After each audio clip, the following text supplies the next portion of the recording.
They laughed when the quiet nurse walked into the trauma bay, until the dying Navy SEAL locked eyes with her, snapped his bloodied hand into a rigid salute, and whispered, "Permission to report, ma'am." The room went silent. Every doctor froze, because in that instant, a military secret buried 6 years deep detonated in broad daylight. The woman they'd dismissed as too soft, too quiet, too ordinary, wasn't a nurse at all. She was a ghost, a commander they thought was dead. And the people who tried to kill her, they just walked back into her hospital. If you want to see how a woman erased from existence brings down an empire built on lies, stay with me until the very end. Like this video, drop a comment telling me what city you're watching from.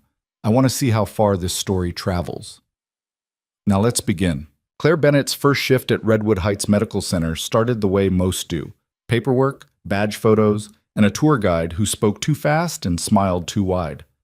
"You'll love it here," the HR coordinator chirped, leading her down a sterile hallway that smelled like disinfectant and burnt coffee. "We're like a family." Claire nodded. She'd heard that line before. In her experience, families were messy. Hospitals were messier. The coordinator stopped outside the nurses' station on the 4th floor. "This is where you'll be stationed, trauma and critical care. It can get intense, but you seem like you can handle it." Claire met her eyes. "I can." Something in her tone made the coordinator blink. She recovered quickly, flashing that same bright smile. "Great. Let me introduce you to the team." Stunt. The nurses' station was crowded. 3 nurses hunched over charts, another on the phone, a physician assistant arguing with someone about discharge orders. No one looked up when Claire walked in. "Everyone, this is Claire Bennett. She's joining us from, The coordinator glanced at her clipboard. "Out of state. Be nice." One of the nurses, a woman in her 40s with sharp eyes and a name tag that read Linda Vasquez, finally looked up. She gave Claire a once-over that lasted 2 seconds too long. "Out of state," Linda repeated. "Where exactly?" "North," Claire said. "North where?" "Does it matter?" Linda's eyebrows lifted. "Just making conversation?" "I'm here to work." The room went quiet for a beat. Then Linda laughed, short, clipped. "All right then. Welcome to Redwood Heights." The coordinator left. Claire found an empty chair, logged into the system, and started reviewing patient charts. She didn't look up, didn't engage, just worked. Linda leaned over to the nurse beside her, a younger guy named Marcus, and muttered, "This one's going to be fun." Marcus snorted. "Give her a week. She'll either crack or quit." Claire heard every word. She didn't react. By hour 3, she'd already noticed the problems. Patient files were incomplete. Medication logs didn't match intake records. A post-op patient in bed 7 had been given the wrong dosage of morphine, twice. Claire flagged it, corrected the chart, and moved on. Linda caught her on the way to the supply closet. "You changed Mr. Patel's chart. It was wrong." "It was fine. It was a dosing error. He could have arrested." Linda folded her arms. "You've been here 3 hours. Maybe slow down on his hero complex." Claire held her gaze. "If you want to explain to his family why he stopped breathing, that's on you. I fixed it." Linda's jaw tightened. "You don't know how things work here yet." "I know how medicine works." She walked past Linda without waiting for a response. Marcus watched from the desk. "Damn," he muttered under his breath. The first real test came at 11:47 p.m. A code blue blared through the speakers. Bed 12. Cardiac arrest. Claire was the first one in the room. The patient, a man in his 60s, post-surgical high risk, was flatlining. The monitor screamed. Claire didn't hesitate. She dropped the bed flat, tilted his head back, checked his airway, and started compressions. "Someone page the attending," she said, calm and clear. "And get me the crash cart." A resident stumbled in, wide-eyed. What do you need?" "Epi, 1 milligram, now." He fumbled with the cart. Claire didn't stop compressions. Her rhythm was perfect, 120 beats per minute, exactly 2 inches deep. She'd done this 1,000 times. Linda rushed in. "What the hell happened?" "V-fib," Claire said without breaking rhythm. "He's been down 90 seconds. "Did you shock him?" "Not yet. Epi first." The resident handed her the syringe. Claire pushed it into the IV line, then grabbed the defibrillator paddles. "Clear. The body jolted. The monitor beeped once, twice, then settled into a shaky but steady rhythm. Claire stepped back, breathing controlled, and checked the clock. 2 minutes, 18 seconds. Clean save. Linda stared at her. Where did you train?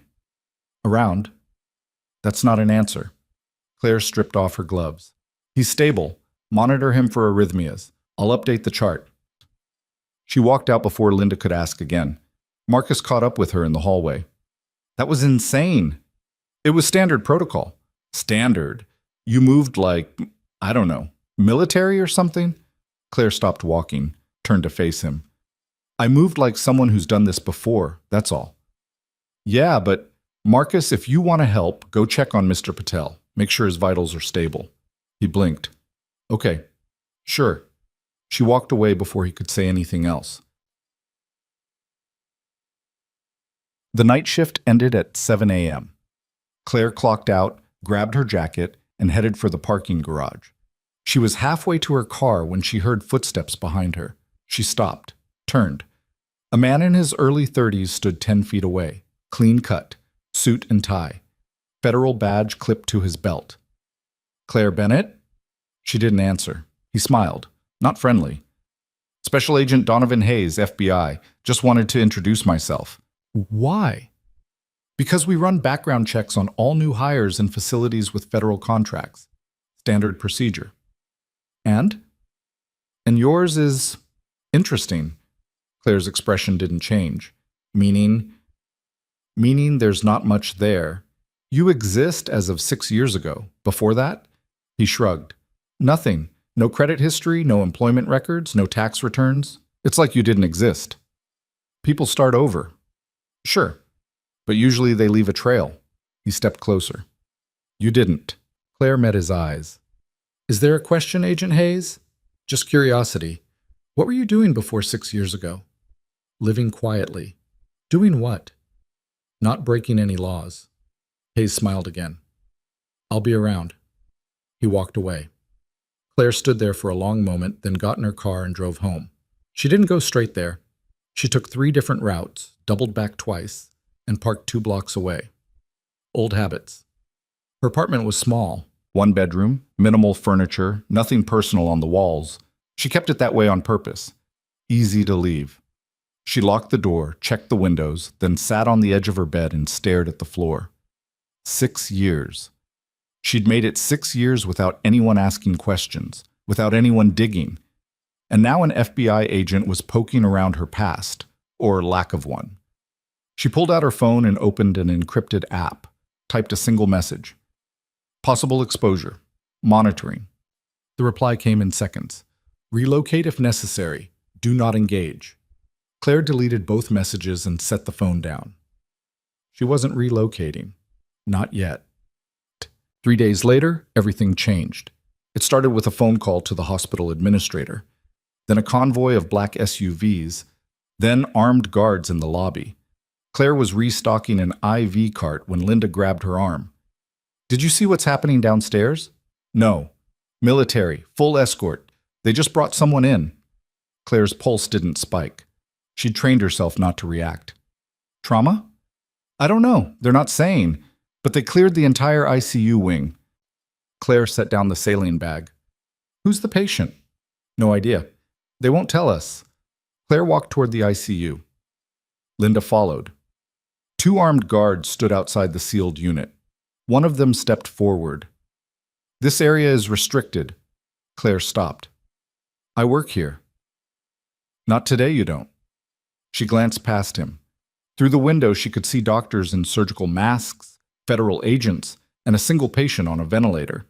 His face was half covered, but she could see the uniform, Navy. Her stomach dropped. Ma'am, step back. Claire turned and walked away. Her hands were steady. Her breathing was calm. But inside, every alarm in her head was screaming. Bombed. She found Marcus in the break room. What do you know about the patient in ICU? He looked up from his phone. Nothing. Why? I need access to his file. Claire, that's locked down. Like, federally locked down. I know. He frowned.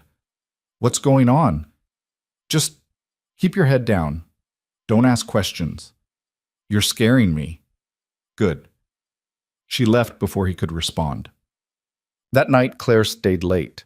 She waited until the floor was quiet, then logged into the system using an old access code she shouldn't still have. It worked. The patient's file loaded. Most of it was redacted, but she found what she needed. Name: Lieutenant Darius Shaw, Unit, SEAL Team 7. Injury: gunshot wounds, shrapnel, severe blood loss. Status: critical classification, confidential. Her hands hovered over the keyboard. She knew that name. She knew that unit. 6 years ago, she'd led them. Claire's fingers trembled, just slightly, before she forced them still. She scrolled through the file. Most of the mission details were blacked out, but she didn't need to read them. She'd been there. Operation Sandstorm, northern Afghanistan. A covert extraction that wasn't supposed to exist. Darius Shaw had been her second in command. And according to official records, he died in that operation.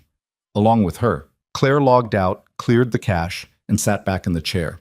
Her mind was already running through scenarios. If Shaw was here, alive, then someone knew the truth. Someone knew the mission hadn't gone the way the report said, which meant they also knew she was alive. She stood up and walked to the window. The parking lot below was empty except for a single black sedan. Tinted windows, engine running, watching. Claire turned away and left the room. The next morning, she walked into the ICU like nothing had changed. The guards were still there, but this time a doctor waved her through. "We need another set of hands. He's crashing." Claire stepped inside. The room was chaos, alarms blaring, blood pressure dropping, the ventilator fighting to keep him alive. She moved to the bedside. His eyes were closed. His skin was pale, but she recognized him, Darius Shaw. Her throat tightened. "Claire, start compressions," the attending barked. She did. Her hands locked into position. She pushed down, steady and strong, the way she'd been taught. And then his eyes opened. For a moment, he just stared at her, confused, disoriented. Then his face changed. Recognition, shock. Something close to relief. He raised his right hand, shaking, bloodied, and brought it to his forehead in a rigid salute. "Permission to report, ma'am." The room went silent. Every doctor turned. Every nurse froze. Claire's hands didn't stop. She kept compressions going, her face unreadable. "Stay with me, Lieutenant," she said quietly. His hand dropped. His eyes closed again. But the damage was done. Linda was staring at her. The attending was staring. The federal agent in the corner had his phone out. Claire didn't look at any of them. She just kept working. Shaw's vitals stabilized after another 30 seconds. The attending took over, barking orders, and Claire stepped back. She stripped off her gloves, dropped them in the biohazard bin, and walked out. No one stopped her, but she could feel their eyes on her back. She made it to the stairwell before Linda caught up. "What the hell was that?" Claire kept walking. "A patient in cardiac arrest. I did my job." "He saluted you. He's disoriented. Trauma does that." "He called you ma'am, like you outranked him." Claire stopped on the landing and turned. "What do you want me to say, Linda?" "The truth would be nice." "The truth is, I don't know him." "Bullshit." Claire's expression didn't change. "Believe what you want." She walked down the stairs and out into the parking garage. Her car was where she'd left it. No one around. No black sedans. She got in, started the engine, and drove. She didn't go home. Instead, she drove to a diner on the edge of Silvergate City. Old brick building, cracked vinyl booths, coffee that tasted like burnt tires. She'd been there once before, 6 months ago, when she first moved to town. It was the kind of place where no one asked questions. She ordered coffee and sat in the back corner, facing the door. An hour passed. Then 2. At 3:47 p.m., her phone buzzed. Unknown number. She almost didn't answer, but something told her she should. "Yeah." A voice she hadn't heard in 6 years came through the line. "You always did hate hospitals." Claire's grip tightened on the phone. "Darius?" "Hey, Captain." "Don't call me that." "Old habits." He coughed, wet, painful. "You look different. You look half dead." "Funny. That's what they told me I was." Claire glanced around the diner, still empty except for a waitress refilling napkin dispensers. How'd you get this number? Same way I got out of that hellhole 6 years ago. I didn't. Then who did? That's the question, isn't it? She waited. They told us you were KIA, Darius said. Confirmed. Body recovered. Full honors. They told me the same about you. Yeah, except I wasn't dead, just buried. Claire's jaw tightened. Where have you been? Places I can't talk about, doing things I shouldn't have survived. He coughed again. But that's not why I'm calling. Then why? Because the people who buried us? They're still out there. And they just figured out you're alive. Her pulse kicked up, but her voice stayed level. How do you know? Because 3 hours ago, someone tried to finish the job. Claire stood up, dropped cash on the table, and walked out. She kept the phone to her ear. Where are you? Still in the ICU, but not for long. They're moving me. Who's they? Good question. She got in her car. Darius, listen to me. Do not let them move you. Do you understand? Little late for that. What do you mean? They're here. The line went dead. Claire floored it. Gonte. She made it back to Redwood Heights in 12 minutes, parked in the fire lane, ran through the lobby. The guards were gone. The ICU wing was empty. She pushed through the double doors. The room where Darius had been was dark, bed stripped, monitors off, like he'd never been there. Linda appeared in the hallway. Claire, what are you… Where is he? Who? The SEAL, Lieutenant Shaw. Where did they take him? Linda's face went pale. I don't know. They came in with paperwork and took him. Federal transfer. Who signed off? I don't know. Claire grabbed her by the shoulders. Think. Who authorized it? Dr. Callahan, the chief of surgery. He said it was classified. Claire let go and ran. She found Dr. Marcus Callahan in his office on the second floor. Mid-50s, wire-rimmed glasses, expensive suit. He looked up when she burst through the door. Nurse Bennett, can I help you? Where's Lieutenant Shaw? That's classified information. Where is he? Callahan stood. I don't appreciate your tone. Claire stepped forward. And I don't appreciate being lied to. Who authorized the transfer? Federal authorities. Which agency? That's not your concern. It is when the patient recognizes me. Callahan's expression flickered, just for a second, but it was enough. You knew, Claire said quietly. I don't know what you're talking about. You knew who I was before I even walked in here. He didn't answer. Claire moved closer. How much are they paying you? Get out of my office. How much? Callahan pressed a button on his desk. Security would be here in seconds. Claire didn't move. You just signed his death warrant. You know that, right? I said get out. She turned and walked to the door, stopped, looked back. When this blows up, and it will, make sure you remember this conversation. She left before security arrived. Claire went straight to the parking garage, got in her car, pulled out her phone and opened the encrypted app again. They took him. Need extraction protocol.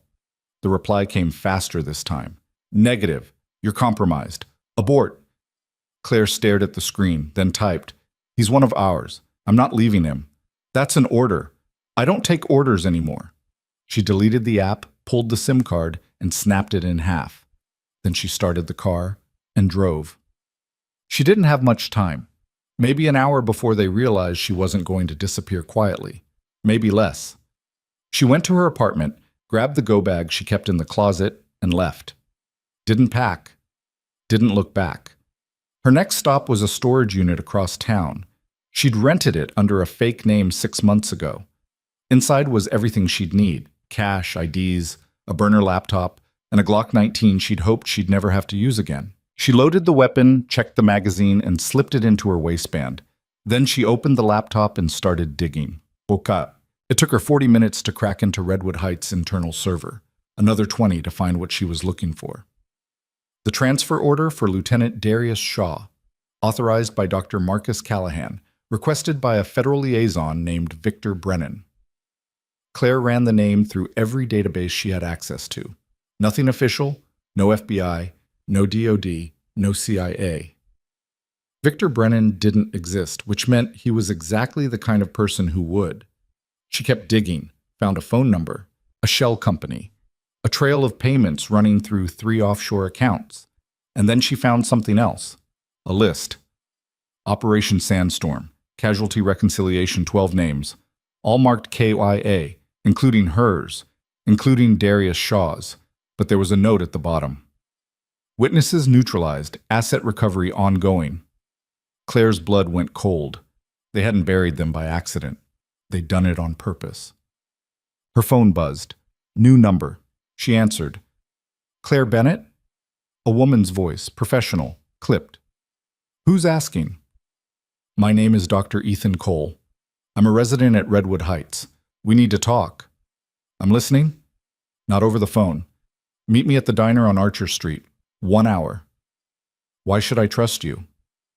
Because I just pulled Lieutenant Shaw's original intake file, and I know what they're trying to cover up. The line went dead. Claire sat there for a long moment. Then she grabbed her jacket and walked out. Dr. Ethan Cole was already at the diner when she arrived. Late 20s, rumpled shirt, dark circles under his eyes. He looked like he hadn't slept in days. Claire slid into the booth across from him. Talk. He pushed a folder across the table. This is what they didn't want anyone to see. She opened it. Inside were copies of Darius Shaw's original trauma report, gunshot wounds, shrapnel injuries. But there was something else, traces of a chemical compound in his bloodstream, something experimental. What is this? Claire asked. I don't know, Ethan said, but it's not standard issue, and it's not something you'd find in a combat zone. Claire flipped through the rest of the file. There were notes in the margins, handwritten, barely legible. Subject remains viable. Transfer to secondary site for continued observation. Her stomach turned. They're not treating him, she said quietly. They're experimenting on him. Ethan nodded. And he's not the first. I've been tracking anomalies in our system for months. Patients who come in with federal tags. Patients who disappear. Patients whose files get scrubbed. How many? At least 7, maybe more. Claire closed the folder. Where are they taking them? I don't know, but I have a lead. He pulled out his phone and showed her a photo, a shipping invoice, marked for a facility outside Silvergate City. Meridian Research Group. Claire had never heard of it, but she was about to find out. They left the diner separately. Claire got in her car and typed the address into her GPS. 40 minutes outside the city. Industrial area, no streetlights. She drove in silence, her mind running through every possible scenario. Darius was alive. But for how long? And what were they doing to him? She reached the facility just after midnight. Chain-link fence, security cameras, a single guard at the gate. Claire parked a quarter-mile away and approached on foot. She moved through the shadows, keeping low, every sense on high alert. The guard was distracted, scrolling through his phone. She slipped past him and scaled the fence. Inside, the compound was quiet. Too quiet. She found a side entrance, locked. She pulled a small toolkit from her jacket and picked it in under 30 seconds. The hallway inside was sterile. White walls, fluorescent lights, the smell of antiseptic, and something else. Blood. Claire moved deeper into the building, past empty rooms, labs, storage units. Then she heard voices. She pressed herself against the wall and listened. Move him to sub-level 2. Brennan wants the procedure done tonight. What about the woman? She's a loose end. Terminate on sight. Claire's hand moved to the Glock at her waist. She rounded the corner and saw them. 2 men in tactical gear, armed. She didn't give them a chance to react. She moved fast, disarmed the first one with a strike to the wrist, drove her elbow into his throat, and dropped him before the second one could raise his weapon. The second man lunged. Claire sidestepped, grabbed his arm, and used his momentum to slam him into the wall. He went down hard. She took both their weapons, checked their IDs. Private contractors. No names, just numbers. She kept moving. Sublevel 2 was accessed through a freight elevator at the end of the hall. Claire hit the button and waited. The doors opened, and standing inside was Special Agent Donovan Hayes. He looked at her, then at the weapons in her hands. Well, he said. This is awkward. Claire raised the gun. Move. Hayes stepped out of the elevator, hands raised. Easy. I'm not the enemy here. Then what are you? Someone trying to figure out what the hell is going on. He gestured to the hallway. Same as you. Why should I believe you? Because if I wanted you dead, you'd already be dead. Claire didn't lower the gun. Start talking. Hayes exhaled. 3 months ago, I was assigned to investigate irregularities at Redwood Heights, patients disappearing, federal contracts that didn't add up. I traced it back here. To Meridian Research. Yeah, except Meridian doesn't exist. Not officially. It's a front. For what? Illegal military experimentation, black budget projects. The kind of thing that gets people killed if they ask too many questions. Claire's grip tightened on the weapon. And Darius Shaw? He's one of the test subjects, along with 6 others. Where are they? Hayes pointed to the elevator. Sublevel 2, but we can't just walk in there. Watch me. She stepped into the elevator. Hayes followed. The doors closed. And as they descended, Claire felt the weight of 6 years of running finally catch up to her. This was it. No more hiding. No more running. Whatever was waiting for her at the bottom of that elevator, she was ready. The doors opened, and the first thing she saw was Darius Shaw, strapped to a table, unconscious, IV lines running into his arms. The second thing she saw was Victor Brennan, standing over him with a syringe. Brennan looked up, saw her, and smiled. Captain Bennett, he said calmly, I was wondering when you'd show up. Claire didn't lower the gun. Step away from him. Brennan's smile widened. He set the syringe down on the metal tray beside the table, slow and deliberate, like he had all the time in the world. You know, I have to admit, I didn't think you'd make it this far. Most ghosts stay buried. I said step back. He raised his hands, mock surrender, and took 1 step to the left. Better? Hayes moved beside Claire, his own weapon drawn. Brennan, federal agent. You're under arrest for... Brennan laughed. Actually laughed.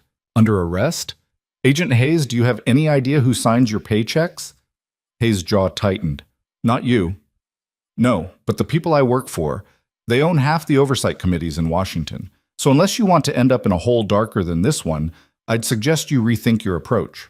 Claire took another step forward. Where are the others? Brennan tilted his head. Others? The 6 patients who disappeared from Redwood Heights. Where are they? Ah, those. He gestured vaguely toward a hallway branching off to the right. Some are still viable. Some weren't. Claire's finger hovered over the trigger. Viable. It's a clinical term, Captain. Don't take it personally. Stop calling me that. Why? It's what you are. Or were. He glanced at Darius, still unconscious on the table. He recognized you the second he woke up. Did you know that? Started talking about Operation Sandstorm, about how his commanding officer saved his life, about how she died getting him out. Shut up. Except she didn't die, did she? She just disappeared. New name, new life. Very tidy. Brennan's smile faded. Until now. Hayes stepped forward. What is this place? A necessity. Brennan gestured around the room, sterile, cold, lined with equipment that looked more like torture devices than medical instruments. Do you know how many soldiers come back from the field with injuries we can't fix? Traumatic brain injuries, nerve damage, psychological breaks, the VA can't help them, traditional medicine can't help them, so we found another way. By experimenting on them, Claire said flatly. By giving them a chance. Brennan's tone sharpened. Lieutenant Shaw was supposed to be dead, so were the others. We gave them purpose. We gave them a future. You turned them into lab rats. We turned them into assets. Claire's grip on the gun tightened. You're done. Am I? Brennan glanced at the ceiling. Because in about 90 seconds, this entire facility is going to be crawling with security. And you're going to be the one in restraints. As if on cue, an alarm blared overhead. Red lights flooded the hallway. Hayes swore under his breath. We need to move. Now. Claire didn't move. She kept her eyes locked on Brennan. You're coming with us. I don't think so. It wasn't a request. Brennan reached into his jacket. Claire's gun snapped up, but he only pulled out a phone. He held it up so she could see the screen. A live feed. Multiple angles. The hallway outside, the loading dock, the perimeter fence, armed men, dozens of them, closing in. "You have two choices," Brennan said calmly. "Surrender or die here." Claire glanced at Hayes. He was already moving toward Darius, checking his vitals, his pulse. "He's stable," Hayes said, "but we can't move him like this. He's got 3 IVs in him and—" "Pull them," Claire said. "What?" "Pull the IVs. We're leaving." Hayes hesitated for half a second, then started yanking lines. Darius groaned but didn't wake. Blood seeped from the puncture sites. Claire turned back to Brennan. "How many people know about this place?" "Enough. Names." "You really think I'm going to—" She fired. The bullet hit the wall 2 inches from his head. Brennan flinched, his composure cracking for the first time. "Names," Claire repeated. Brennan's eyes narrowed. "You won't shoot me. Try me." For a long moment, they stared at each other. Then Brennan smiled again, thin, cold. "Dr. Marcus Callahan, Senator Patricia Voss, General Raymond Taggart, and about 40 others you'll never touch." He leaned forward. "You're outgunned, outmanned, and out of time. So what exactly do you think you're going to do?" Claire didn't answer. She turned to Hayes. "Can you carry him?" Hayes looked at Darius, 6'2", probably 200 pounds, unconscious. "Not quickly. Then we improvise." She moved to the table, grabbed Darius under the arms, and hauled him upright. Hayes took his legs. Together, they lifted him off the table and started toward the elevator. Brennan didn't move, just watched them, amused. "You're not getting out of here." Claire ignored him. They made it to the elevator. Hayes slammed the button. The doors didn't open. "Override," Brennan called from behind them. "Activated the second the alarm went off." Claire swore. She scanned the room, saw a second exit at the far end. Emergency stairs. There. They moved as fast as they could, dragging Darius between them. His head lolled forward, blood dripping from the IV sites onto the sterile white floor. Behind them, the main doors burst open. Tactical team. Black gear. Rifles raised. "Stop! Hands up!" Claire and Hayes didn't stop. They hit the stairwell door and shoved through. The stairs spiraled upward, narrow, industrial, no railings. Claire took point. Hayes behind her, Darius sagging between them. They made it up one flight before the door below them slammed open. Boots on metal, shouting. "Keep moving," Claire said. Hayes was breathing hard. "This guy weighs a ton. Don't drop him." They hit the second landing, then the third. Claire's arms burned. Her shoulder, old injury, never healed right, screamed in protest. She ignored it. Above them, another door flew open. More armed men pouring in from the upper level. They were trapped. Hayes looked at her. "What now?" Claire scanned the landing, saw a service hatch in the wall. Maintenance access. She kicked it open. Inside was a narrow crawl space. Pipes, wiring, barely enough room to squeeze through. "In! Now!" Hayes stared. "You're kidding! Move!" He dragged Darius into the crawl space. Claire followed, pulling the hatch shut behind them. She heard boots hit the landing outside. Voices. Flashlights sweeping the stairs. "They went up! Check every floor!" The boots receded. Claire exhaled, slow and controlled. The crawl space was pitch black. She pulled out her phone, turned on the flashlight. The tunnel stretched ahead, maybe 50 feet, before branching off in 2 directions. "Where does this go?" Hayes whispered. "No idea." "Great plan. You got a better one?" Hayes didn't answer. They started crawling, dragging Darius between them. The space was tight. Claire's shoulders scraped the walls. The air was stale, heavy with dust, and the smell of old metal. They reached the fork. Claire paused, listening. To the left, she could hear machinery, ventilation maybe. To the right, silence. She went right. The tunnel sloped downward. The walls grew damp. Water dripped somewhere ahead. After what felt like an hour but was probably closer to 10 minutes, they reached another hatch. Claire pushed it open and found themselves in a storage room.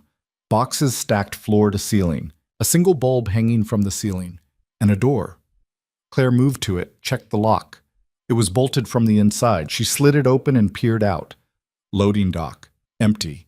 2 trucks parked outside, keys still in the ignition. Hayes! He crawled out of the hatch, dragging Darius with him. Tell me that's our ride. It is now. They hauled Darius across the dock and loaded him into the back of the nearest truck. Hayes climbed into the driver's seat.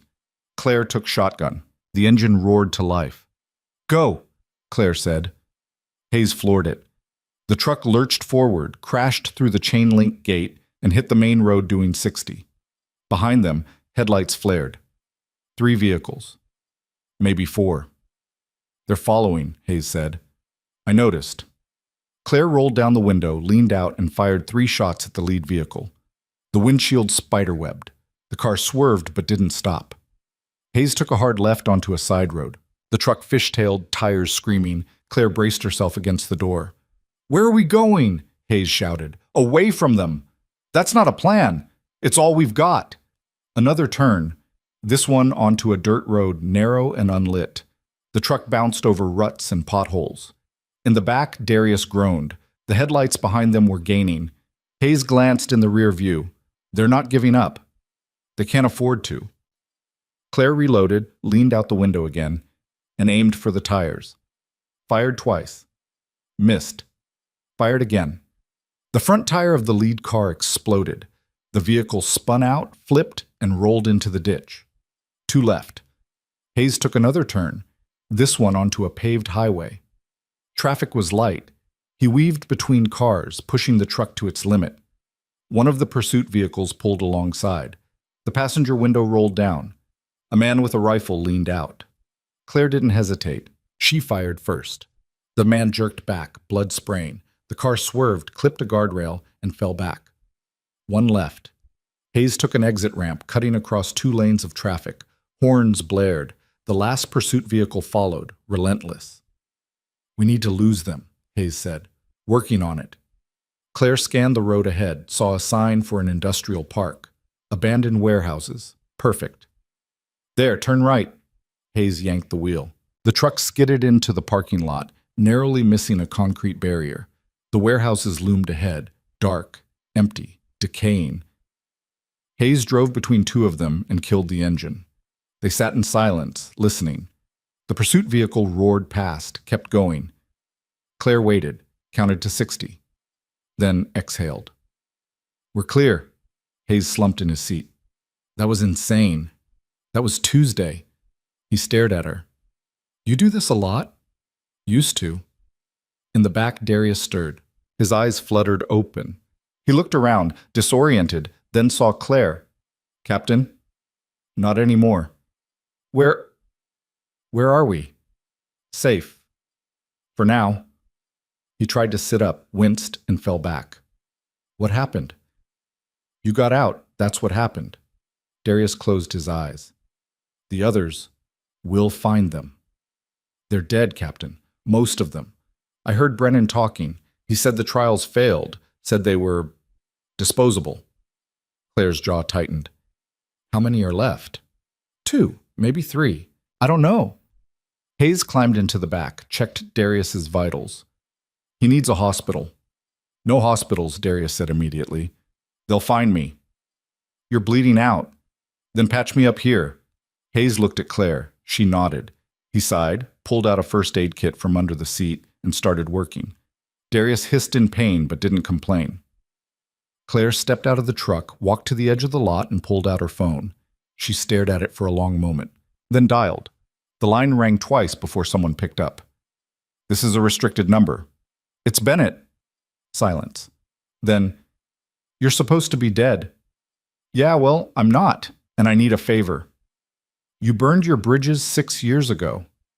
I know, but people are dying, and if I don't stop it, a lot more will. Another pause. What do you need? Access to federal databases, personnel records, black budget project files. That's asking a lot. I know. Why should I help you? Because you owe me. The voice on the other end sighed. You're going to get me killed. Probably. Fine. What are you looking for? Claire gave him the names Brennan had mentioned. Callahan, Voss, Taggart. I need everything. Financial records, communications, connections. It'll take time. I don't have time. Then you'll get what I can pull in the next hour. Good enough. The line went dead. Claire walked back to the truck. Hayes had finished bandaging Darius. The bleeding had slowed but not stopped. He needs real medical attention, Hayes said quietly. I know. So what's the plan? Claire looked at him. We expose them. All of them. We take everything we know and we make it public. With what proof? Brennan's not going to confess. And everything we saw in that facility? It's probably already been sanitized. Then we find something they can't erase. Like what? Claire thought for a moment. Then it hit her. The patients. The ones who are still alive. If we can find them, get their testimony, their medical records, that's evidence they can't bury. Hayes frowned. You heard Darius. Most of them are dead. Most, not all. Darius spoke up from the truck bed. There was a woman, Angela something. She was still alive when they moved me. They kept her in a different wing. Do you know where? No, but I heard them say she was being prepped for transport to another facility. Claire's mind raced. Where? I don't know, but Brennan mentioned a location, codename Wolf Point. Hayes pulled out his phone, started searching. Wolf Point, I've got nothing. No federal installations with that name, no private facilities. It's off the books, Claire said, just like Meridian. Then how do we find it? Claire's phone buzzed. A text from the number she'd just called. Callahan's financials attached. Multiple wire transfers to Shell Corp, Meridian Holdings. Also found this. Property lease in Ashford County. Remote area. Registered under alias. An address followed.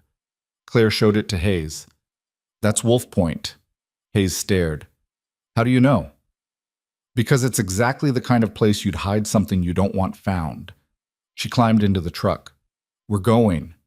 Hayes hesitated. Claire, we're not soldiers. We can't just storm a... Then stay here. I didn't say that. Then stop talking and drive. He got in, started the engine, and drove. They reached Ashford County 2 hours later. The sun was starting to rise, pale light bleeding across the horizon. The landscape was flat, barren, dotted with dead trees and abandoned farmhouses. Hayes followed the GPS to a dirt road that led into the middle of nowhere. After 10 miles, they saw it. A compound, surrounded by razor wire, guard towers at each corner, spotlights sweeping the perimeter. Hayes stopped the truck a quarter-mile out. That's a prison. That's where they're keeping her. How do we get in? Claire opened the glove box, pulled out a pair of binoculars, scanned the compound, 2 guards at the main gate, 3 more patrolling the perimeter, security cameras every 50 feet, and in the center of the compound, a single building, concrete, no windows. There. Hayes took the binoculars. That's insane. We can't get past all that security. We don't need to get past it. We just need to get close enough. For what? Claire pulled out her phone, opened the camera, and switched it to video. For proof. Hayes stared at her. You're serious? You have a better idea?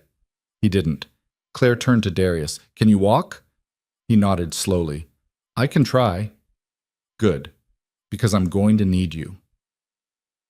They approached the compound on foot, staying low, using the terrain for cover. Claire led the way, Hayes and Darius behind her. When they were within 200 yards, Claire stopped, pulled out the binoculars again. The guards were changing shifts, a moment of distraction. Perfect. She gestured to Hayes. Stay here. If I'm not back in 20 minutes, leave. What? No. That's an order. You don't give me orders. Then consider it a very strong suggestion. She moved before he could argue, crossed the open ground in a low sprint, reached the fence, and pressed herself against it. The cameras swept past. She counted the seconds. 15, 12, 9. She pulled out a small tool from her jacket, wire cutters, started working on the fence. The metal resisted, then gave. She created a gap just wide enough to slip through. Inside, she moved along the wall of the main building, staying in the shadows. Found a side entrance, locked. She picked it in under 30 seconds. The interior was exactly what she expected, cold, sterile. hallways lined with steel doors. She moved quickly, checking each room. Empty, empty, empty. Then she heard a voice. "Please, I can't." Claire followed the sound, reached a door at the end of the hall, looked through the small window. A woman, mid-30s, strapped to a bed. IV lines in both arms. Her face was pale, covered in sweat. Angela. Claire opened the door, stepped inside. Angela's eyes widened. Who are you?" "Someone who's getting you out of here." No, they'll kill you. They're going to try." Claire moved to the bed, started pulling the restraints. They were tight, too tight. She grabbed a scalpel from a nearby tray and cut through them. Angela sat up, shaking. "I can't walk. They did something to me, my legs." Claire looked down, saw the bruising, the swelling, the needle marks. Her blood ran cold. "What did they give you?" "I don't know. They called it Protocol 7. Said it would help. But it didn't. It just..." Angela's voice broke. "It just hurt." Claire helped her to her feet. Angela's legs buckled. Claire caught her. "Lean on me." They made it to the hallway. Alarms blared. Red lights flooded the corridor. Claire swore. Boots, shouting, coming from both directions. She pulled Angela into a side room, locked the door, looked around. No windows, no other exits. They were trapped. Angela was crying now. "I'm sorry. I'm so sorry. I should have stayed quiet. I should have..." "Stop." Claire gripped her shoulders. "Listen to me. You did nothing wrong. You hear me? Nothing."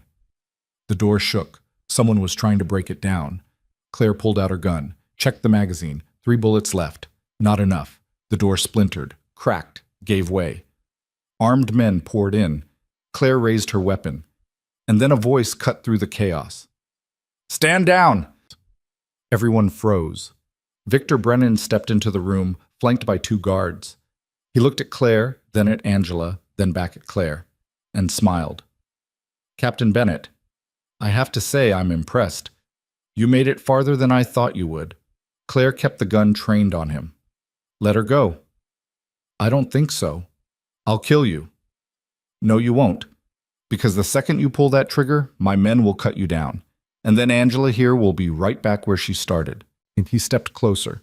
"So here's what's going to happen. You're going to lower your weapon. You're going to come with me quietly. And in exchange, I'll make sure Angela receives the best care available. Your care is what put her here." "Details." Claire's finger hovered over the trigger. Brennan tilted his head. "Tick-tock, Captain." And then, from somewhere outside, she heard it. Sirens. Lots of them. Brennan's smile faltered. He pulled out his phone, checked the screen, and his face went pale. "What did you do?" Claire smiled. "I made a call." The sirens grew louder, closer. Brennan's guards shifted, uncertain. And then Hayes' voice crackled through a radio Claire had clipped to her belt. "Claire, you're live. Every news station in the state just picked up the feed. They can see everything." Claire looked at Brennan. "It's over." He stared at her, then at the camera, small, hidden in her jacket, still recording. His face twisted with rage. "You..." The doors burst open. Federal agents, dozens of them, weapons drawn. "Nobody move!" Brennan's guards dropped their weapons. Brennan himself stood frozen, his hands slowly rising. One of the agents stepped forward. "Victor Brennan, you're under arrest for conspiracy, human trafficking, and violation of federal law." Brennan didn't resist. But as they cuffed him, he looked at Claire one last time. "This isn't over." Claire met his eyes. "Yeah, it is." They dragged him out. Claire helped Angela to her feet. Medics rushed in, took over, and carefully loaded her onto a stretcher. Hayes appeared in the doorway, breathing hard. "You actually did it." "We did it." "No, that was all you." Claire looked around the room, at the equipment, the restraints, the evidence of everything that had happened here, and then she walked out. "But..." Outside, the compound was swarming with federal agents. News helicopters circled overhead. Camera crews were setting up at the perimeter. Darius was sitting in the back of an ambulance, wrapped in a blanket, talking to an agent. When he saw Claire, he stood. Captain, sit down before you fall down. He smiled. Yes, ma'am. Hayes joined them. What happens now? Now? Claire looked at the chaos around them. Now we make sure everyone responsible goes down. And then I figure out what comes next. Hayes nodded, started to walk away, then stopped. For what it's worth, you did the right thing. Doesn't always feel that way. No, but it's still true. He walked off. Claire stood there for a moment, watching the agents work, watching the news crews film, watching the sun rise over the compound. Then her phone buzzed. Unknown number. She answered. A woman's voice, calm, professional. Claire Bennett, who's asking? My name is Director Samantha Cross. I oversee internal affairs for the Department of Defense. I'd like to speak with you. In person. About what? About what you just exposed, and about what happens next. Claire's jaw tightened. I'm done taking orders. I'm not giving you orders. I'm offering you a choice. What kind of choice? The kind that ends with justice. Real justice, for everyone involved. Cross paused. Meet me in Silvergate City. Tomorrow. Noon. The address will be sent to your phone. And if I don't, then a lot of very dangerous people stay free, and this happens again. The line went dead. Claire stared at the phone, then looked up and saw a black sedan pulling into the compound.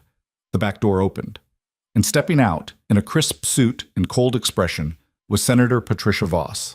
She walked straight toward Claire, flanked by security. Claire's hand moved to her waistband, but her gun was gone, confiscated by the feds. Voss stopped 5 feet away, looked her up and down. So you're the ghost everyone's been talking about. Claire didn't answer. Voss smiled. We need to talk. Claire didn't move. I don't talk to people who fund black sites. Senator Voss's smile thinned. Is that what you think I do? I know what you do. Your name's all over the financial records. Wire transfers. Shell companies. You signed off on Meridian. I signed off on a research initiative designed to help wounded veterans. What Brennan did with that funding was outside my purview. That's a lie. Voss's security details shifted. Hands moved toward weapons.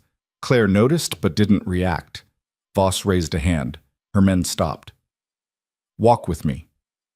No. Then stand here and listen. Voss stepped closer, lowering her voice. You just broadcast classified military operations to every news outlet in the country. You exposed federal personnel. You compromised ongoing investigations. And you did it without authorization, without oversight, and without considering the consequences. The consequence is justice. The consequence is chaos. Voss glanced at the compound behind them, agents swarming, helicopters overhead, cameras everywhere. You think this ends with Brennan in handcuffs? You just opened a door you can't close. Congressional hearings, DOD inquiries, lawsuits, families demanding answers about soldiers who were supposed to be dead. You didn't expose a conspiracy, Bennett. You detonated a bomb in the middle of the national security apparatus. Claire's jaw tightened. Good. Is it? Because while you're feeling righteous, the people who actually ran this operation are already covering their tracks. Brennan's a middleman. Callahan's a hired hand. They're pawns. The real architects? Voss smiled. They're untouchable. No one's untouchable. Keep telling yourself that. Voss turned to leave, then paused. Director Cross wants to meet with you. I'd suggest you take that meeting, because right now you have 2 choices. Help us clean up this mess or get buried under it. She walked back to her sedan and drove away. Claire stood there, watching the taillights disappear into the morning light. Her hands were shaking. She forced them still. Hayes approached from behind. What did she want? To remind me how small I am. You're not small. You just I took down a facility, not the system that built it. Claire turned to face him. Voss is right. Brennan's going to roll over on everyone below him and protect everyone above him. And in 6 months, this whole thing will be buried in paperwork. Not if we don't let it. How? We don't have subpoena power. We don't have jurisdiction. We're not investigators. Hayes pulled out his phone, showed her the screen. News alerts. Every major outlet running the story. Video footage from the compound. Angela's testimony already being quoted. You went public, Hayes said. That's your jurisdiction. The whole country's watching now. They can't bury it. Claire wanted to believe him, but she'd seen how these things worked. Outrage faded, attention moved on, and the people with power stayed exactly where they were. Her phone buzzed. A text from the unknown number. Noon tomorrow. 1247 Kessler Avenue, Silvergate City. Come alone. She showed it to Hayes. Director Cross. You going? I don't know. You should. She might actually be trying to help. Or she's trying to control the narrative. Hayes didn't argue. He knew she was probably right. They drove back to Silvergate City in silence. Darius had been airlifted to a military hospital, secure, monitored, but alive. Angela was in federal custody, undergoing medical evaluation. The other patients from Wolf Point were being located and extracted. It should have felt like a win. It didn't. Claire dropped Hayes off at his apartment just after 8 a.m. He hesitated before getting out of the truck. What are you going to do? Sleep, then figure out my next move. If you need backup, I'll call. He nodded, got out, walked to his building without looking back. Claire drove to a motel on the outskirts of town, paid cash, checked in under a fake name. The room smelled like cigarettes and mildew, but it had a bed and a lock on the door. She collapsed onto the mattress and closed her eyes. Sleep didn't come. Every time she started to drift, she saw Brennan's face, heard Voss's voice, felt the weight of what she'd just done pressing down on her chest. She'd exposed the operation, saved lives, done the right thing. So why did it feel like she'd just made everything worse? Demoesti. At 11 the next morning, Claire stood outside 1247 Kessler Avenue. It was a nondescript office building in the downtown district, glass and steel, anonymous. No signage, no indication of who worked inside. She checked her watch. 5 minutes to noon. She went in. The lobby was empty except for a security desk. The guard looked up, checked a list, and nodded. 6th floor, end of the hall. Claire took the elevator. The doors opened onto a quiet corridor. No offices, no people, just a single door at the far end. She knocked. Come in. The office inside was sparse. A desk, 2 chairs, a window overlooking the city, and sitting behind the desk was a woman in her 50s. Sharp suit, graying hair pulled back, eyes that didn't miss anything. Director Samantha Cross. Sit, Cross said. Claire sat. Cross studied her for a long moment, then opened a folder on her desk and slid it across. Read. Claire opened it. Inside were photographs, documents, transcripts, all related to Operation Sandstorm. Her breath caught. This is classified. I know, I classified it. Cross leaned back in her chair. 6 years ago, your unit was ambushed during a covert extraction in northern Afghanistan. Official report says 12 KIA, including you. Bodies recovered. Case closed. That's not what happened. No, it's not. Cross pulled another document from the folder. What actually happened is that your unit was set up, ambushed by enemy forces who had advance intel on your location, your route, and your objective. Someone leaked your mission. Claire's hands tightened on the folder. Who? That's what I've been trying to find out for 6 years. Cross stood, walked to the window. After the ambush, there was an internal investigation. Quiet. No public record. We identified 3 possible suspects, all high-ranking officials with access to operational intelligence. But before we could move forward, the investigation was shut down. Orders came from above. Case closed. Move on. Why are you telling me this? Cross turned to face her. Because you just handed me the evidence I need to reopen it. Claire stared. Meridian. Meridian, Wolf Point, the shell companies, the financial records you pulled. Cross sat back down. It's all connected. Brennan didn't just run illegal experiments. He was cleaning up loose ends. Your unit, those 12 soldiers, they weren't just casualties of war. They were witnesses. And someone wanted them silenced. Who? I don't know yet, but I have a theory. Cross pulled out another file. This one had a single name on it. General Raymond Taggart.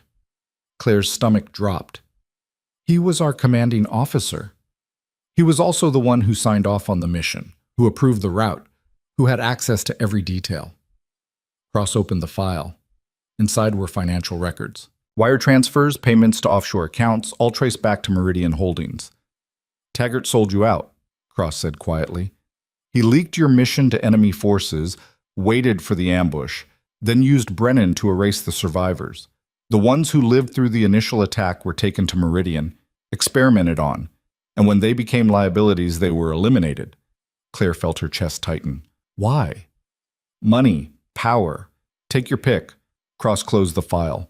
Taggart's been running black budget operations for years, skimming funds, selling intel, using contractors like Brennan to do his dirty work. And he's protected. Senate Armed Services Committee, Joint Chiefs. He's got friends in every corner of Washington. Then how do we stop him? Cross met her eyes. We don't. You do. Claire frowned. What does that mean? It means I can't touch him, not through official channels. The moment I try, he'll know. And he'll bury the evidence before I can move. Cross leaned forward. But you're not bound by jurisdiction. You're not subject to chain of command. You're a ghost, and ghosts can go places I can't. You want me to build a case against him? I want you to get me something I can use, testimony, documents, recordings, anything that proves he ordered the ambush and funded Meridian. Claire shook her head. I'm not an investigator. No, you're a soldier, and this is a mission. I'm not a soldier anymore. Then what are you? Claire didn't answer. Cross stood. Taggart's hosting a private event tomorrow night. Military donors, defense contractors, closed-door meeting at his estate outside the city. If you can get inside, you might find what we need. How am I supposed to get inside? Cross slid a small envelope across the desk. Invitation? Guest list includes Senator Voss, Dr. Callahan, and about 40 other people you'll recognize from Meridian's financials. Claire stared at the envelope. This is insane. This is the only way. Cross walked to the door, opened it. You have 24 hours to decide. After that, I move forward with what I have, which isn't enough. Claire stood, picked up the envelope, walked to the door, then stopped. What happens if I get caught? Cross didn't hesitate. I disavow all knowledge of your involvement. You're on your own. Claire almost smiled. Figured. She walked out. That night, Claire sat in her motel room staring at the invitation. Heavy cardstock, gold lettering, formal dress required. She hadn't worn a dress in 6 years. Her phone buzzed. Hayes saw the news. Brennan's lawyering up, refusing to talk. We need more. Claire typed back. Working on it. Need help? She hesitated, then typed, maybe. I'll let you know. She set the phone down and opened her laptop. Started researching Taggart's estate. Security layout, entry points, guard rotations. It was heavily fortified, private security, cameras everywhere. The kind of place designed to keep people out. But she'd been in worse. She pulled up the guest list Cross had included in the envelope. 38 names, all familiar. Senators, generals, CEOs, the kind of people who moved money and power like chess pieces. And at the bottom of the list, one name that made her pause. Dr. Marcus Callahan. He was still free, still operating, still pretending he had nothing to do with Meridian. Claire's jaw tightened. She pulled out her phone and made a call. Hayes answered on the second ring. Yeah? I need a favor. Name it. I need you to look into Callahan's schedule tomorrow night. See if he's actually going to Taggart's event. Why? Because if he is, I'm going to have a conversation with him. Hayes was quiet for a moment. Claire, whatever you're planning, I'm not planning anything. I'm just gathering information. Right. Information. Hayes. Yeah? If this goes sideways, don't come looking for me. Not a chance. She hung up. The next evening, Claire stood in front of the mirror in a hotel room she'd rented under another fake name. She barely recognized herself. Black dress, hair down, makeup. Light, professional. She looked like someone who belonged at a high society event. She hated it. The invitation was tucked into her clutch, along with a small recording device and a razor blade taped to her inner thigh. No guns. Security would check. She took a breath, steadied herself, then walked out. Taggart's estate was 40 minutes outside Silvergate City. Rolling hills, gated entrance, valets in white jackets taking keys from luxury cars. Claire pulled up in a rented sedan, modest, unremarkable. The valet gave her a look but took the keys without comment. She walked up the marble steps to the entrance. Security stopped her at the door. Invitation. She handed it over. The guard scanned it, checked her name against a list, and nodded. Go ahead. She stepped inside. The foyer was massive. Crystal chandeliers, marble floors, a live string quartet playing in the corner. Waiters circulated with champagne and hors d'oeuvres. Claire took a glass and blended into the crowd. She scanned faces. Senator Voss was near the far wall, talking to a group of men in military dress uniforms. Dr. Callahan was by the bar, laughing at something a woman in a red dress had said. And at the center of the room, holding court like a king, was General Raymond Taggart. Tall, gray hair, decorated uniform. He looked every bit the war hero. Claire's stomach turned. She moved through the crowd, listening to conversations. Most of it was small talk, fundraising, politics, nothing useful. Then she heard Voss's voice, low and sharp. Can't afford another leak. If Cross keeps digging, she won't. Taggart's voice, calm, confident. I've already spoken to her superiors. She's being reassigned, effective immediately. Claire's pulse spiked. She moved closer, pretending to admire a painting on the wall. Voss frowned. You're sure? Positive. Cross is a problem, but she's a manageable one. As long as Brennan keeps his mouth shut, we're fine. And if he doesn't? He will? I've made sure of it. Claire's hand tightened on her glass. Voss glanced around, then lowered her voice further. What about Bennett? The nurse? Taggart smiled. She's already been discredited. A disgraced soldier with a fabricated identity. No credibility. Even if she testifies, no one will believe her. She went public. The footage was circumstantial, hearsay, nothing that ties back to us. Taggart sipped his drink. By the time this is over, she'll be yesterday's news. Claire forced herself to stay calm.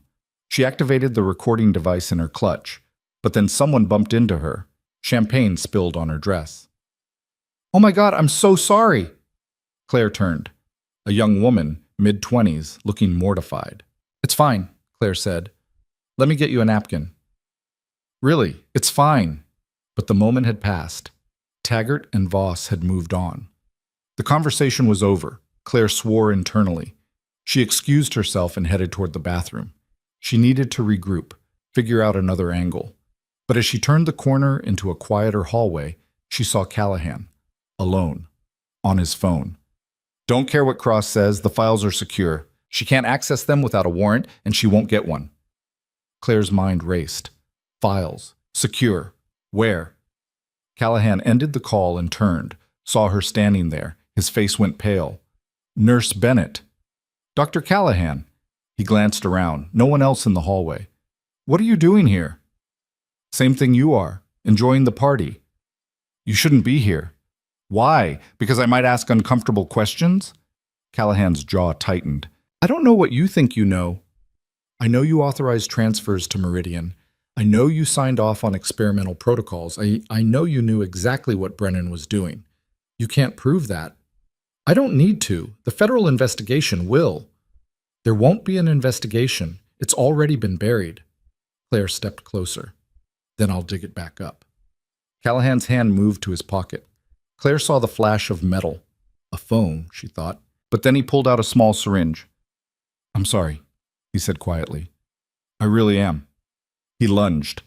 Claire sidestepped, grabbed his wrist, and twisted. The syringe fell. She kicked it away, then drove her knee into his stomach. He doubled over, gasping. What was in that? She demanded. He didn't answer. She grabbed him by the collar, slammed him against the wall. What was in it? Sedative. Just a sedative. Liar. She searched his pockets, found his phone, unlocked it with his thumbprint while he was still trying to catch his breath, opened his messages, and saw it. A conversation with Taggart. Bennett's at the event. Handle it. How? Quietly. Make it look like an accident. Claire's blood ran cold. She looked at Callahan. You were going to kill me. No, I just incapacitate. Get you out of here before what? He didn't answer. She heard footsteps. Voices. Someone was coming. Claire pocketed his phone and ran. Apotasmase. She made it to the back entrance before security spotted her, shouting. Radios crackling, she burst through a service door and found herself in the estate's garden. Hedges, fountains, darkness. She ran. Behind her, footlights flared, dogs barked. She vaulted a low fence, hit the grass on the other side, and kept moving. Her dress tore on the hedges, her heels snapped. She kicked them off and ran barefoot. The estate's perimeter fence loomed ahead, 10 feet tall. Razor wire at the top. No way over.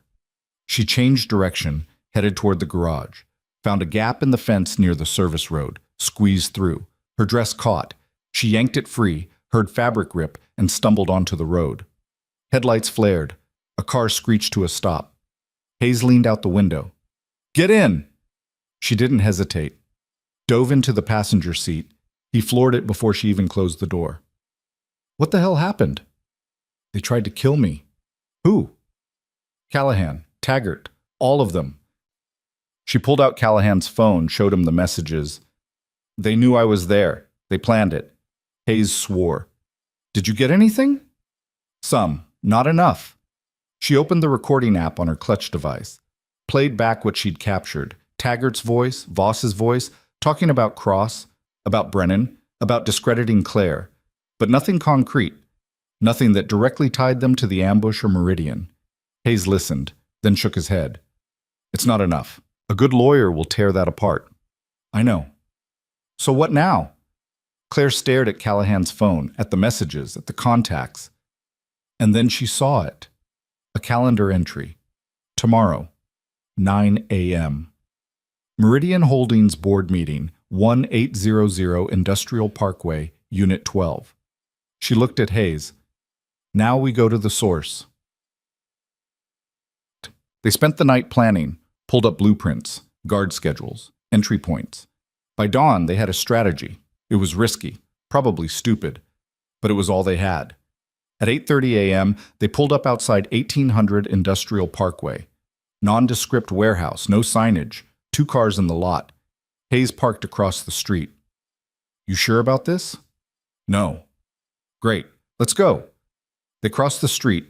Claire picked the lock on the side entrance. They slipped inside. The warehouse was dark, empty. Except for a single conference room at the back, light spilling from under the door. Voices inside. Claire pressed herself against the wall. Listened. Taggart, Voss, Callahan, and 2 others she didn't recognize. Containment's the priority. Brennan won't talk, but Bennett's still a liability. She's one person. What can she realistically do? She exposed Wolf Point. She went public. She's already done more damage than end it permanently. Silence. Then Taggart. It's handled. I've got people tracking her. By tonight, she'll be gone. Claire's jaw tightened. Hayes pulled out his phone. Started recording. Inside the room, the conversation continued. What about Cross? Reassigned. No longer an issue. And the files? Secure, encrypted.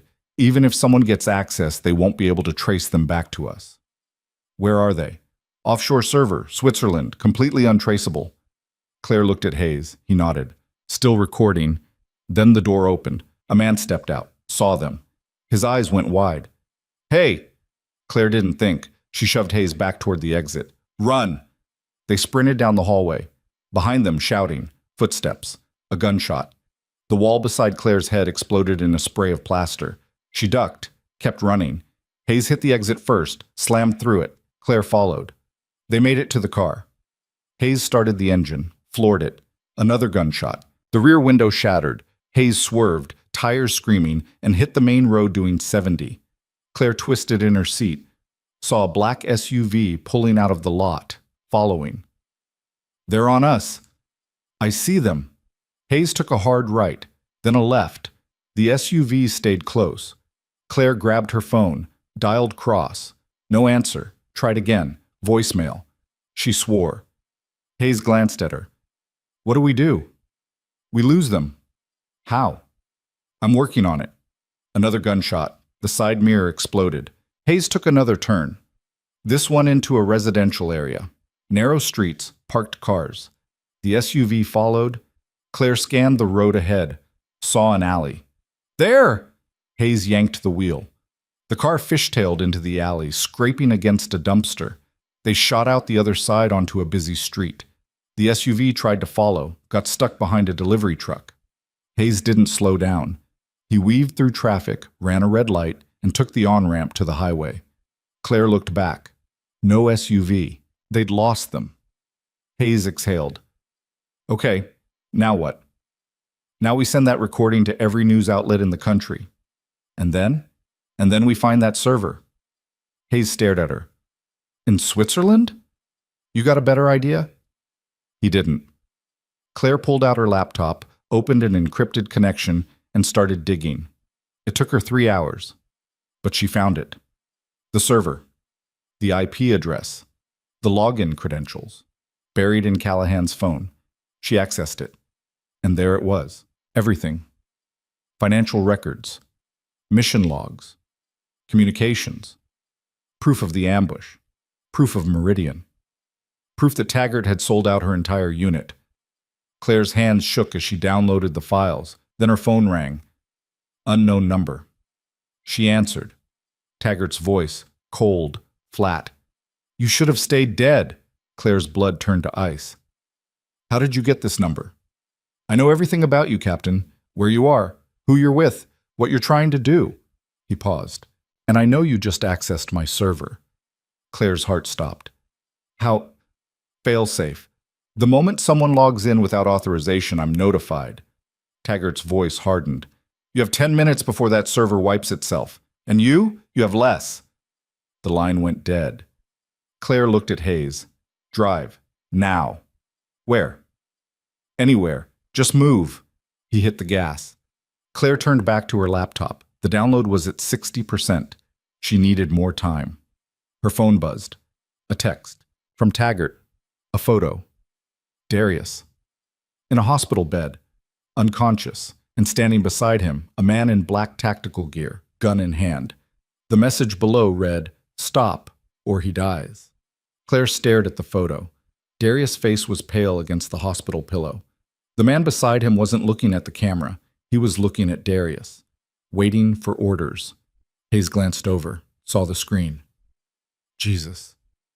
Keep driving. Claire's voice was flat. Claire, we can't just I said keep driving.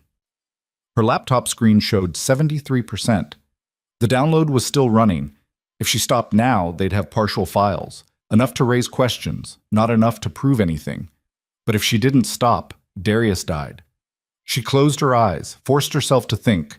Taggart wanted her to panic, to make a mistake, to choose between the mission and the man. She opened her eyes and dialed. The line connected before the first ring finished. Smart choice, Taggart said. Let me talk to him. He's sedated. Then wake him up. Silence. Then rustling. A groan. Captain? Darius's voice was slurred, thick with whatever they'd pumped into him. I'm here. Don't do it. Whatever he wants. The line cut off. Taggart came back.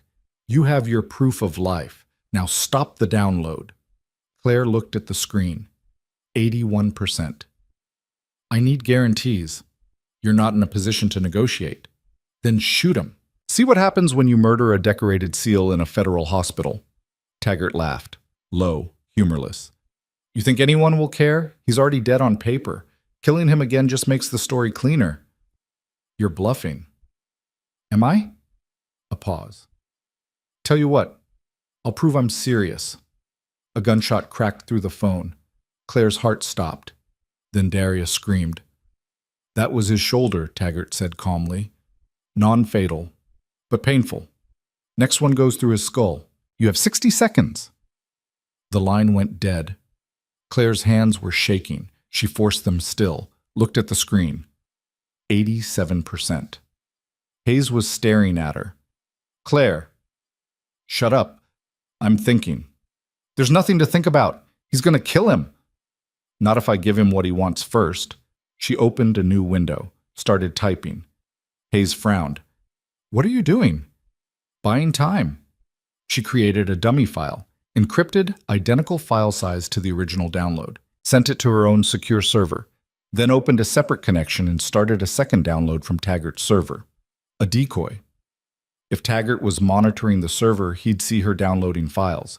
He'd think she was complying, but the real download, the one at 89%, kept running in the background. Her phone rang again. "Time's up." "I stopped it," Claire said. "Check your logs." Silence. She could hear keyboard clicks. Taggart verifying. "You're still connected." "Because I'm deleting the files I already pulled. You wanted me to stop. I'm stopping." More silence. Then, "Disconnect. Now." "I need confirmation Darius is alive first." "You had your confirmation." "That was before you shot him." Taggart exhaled, sharp with irritation. "You're testing my patience." "And you're wasting time. Put him on." Another pause. Then Darius' voice, weaker now. "Still here." "Good. Stay that way." The line switched back to Taggart. "Satisfied?" "For now."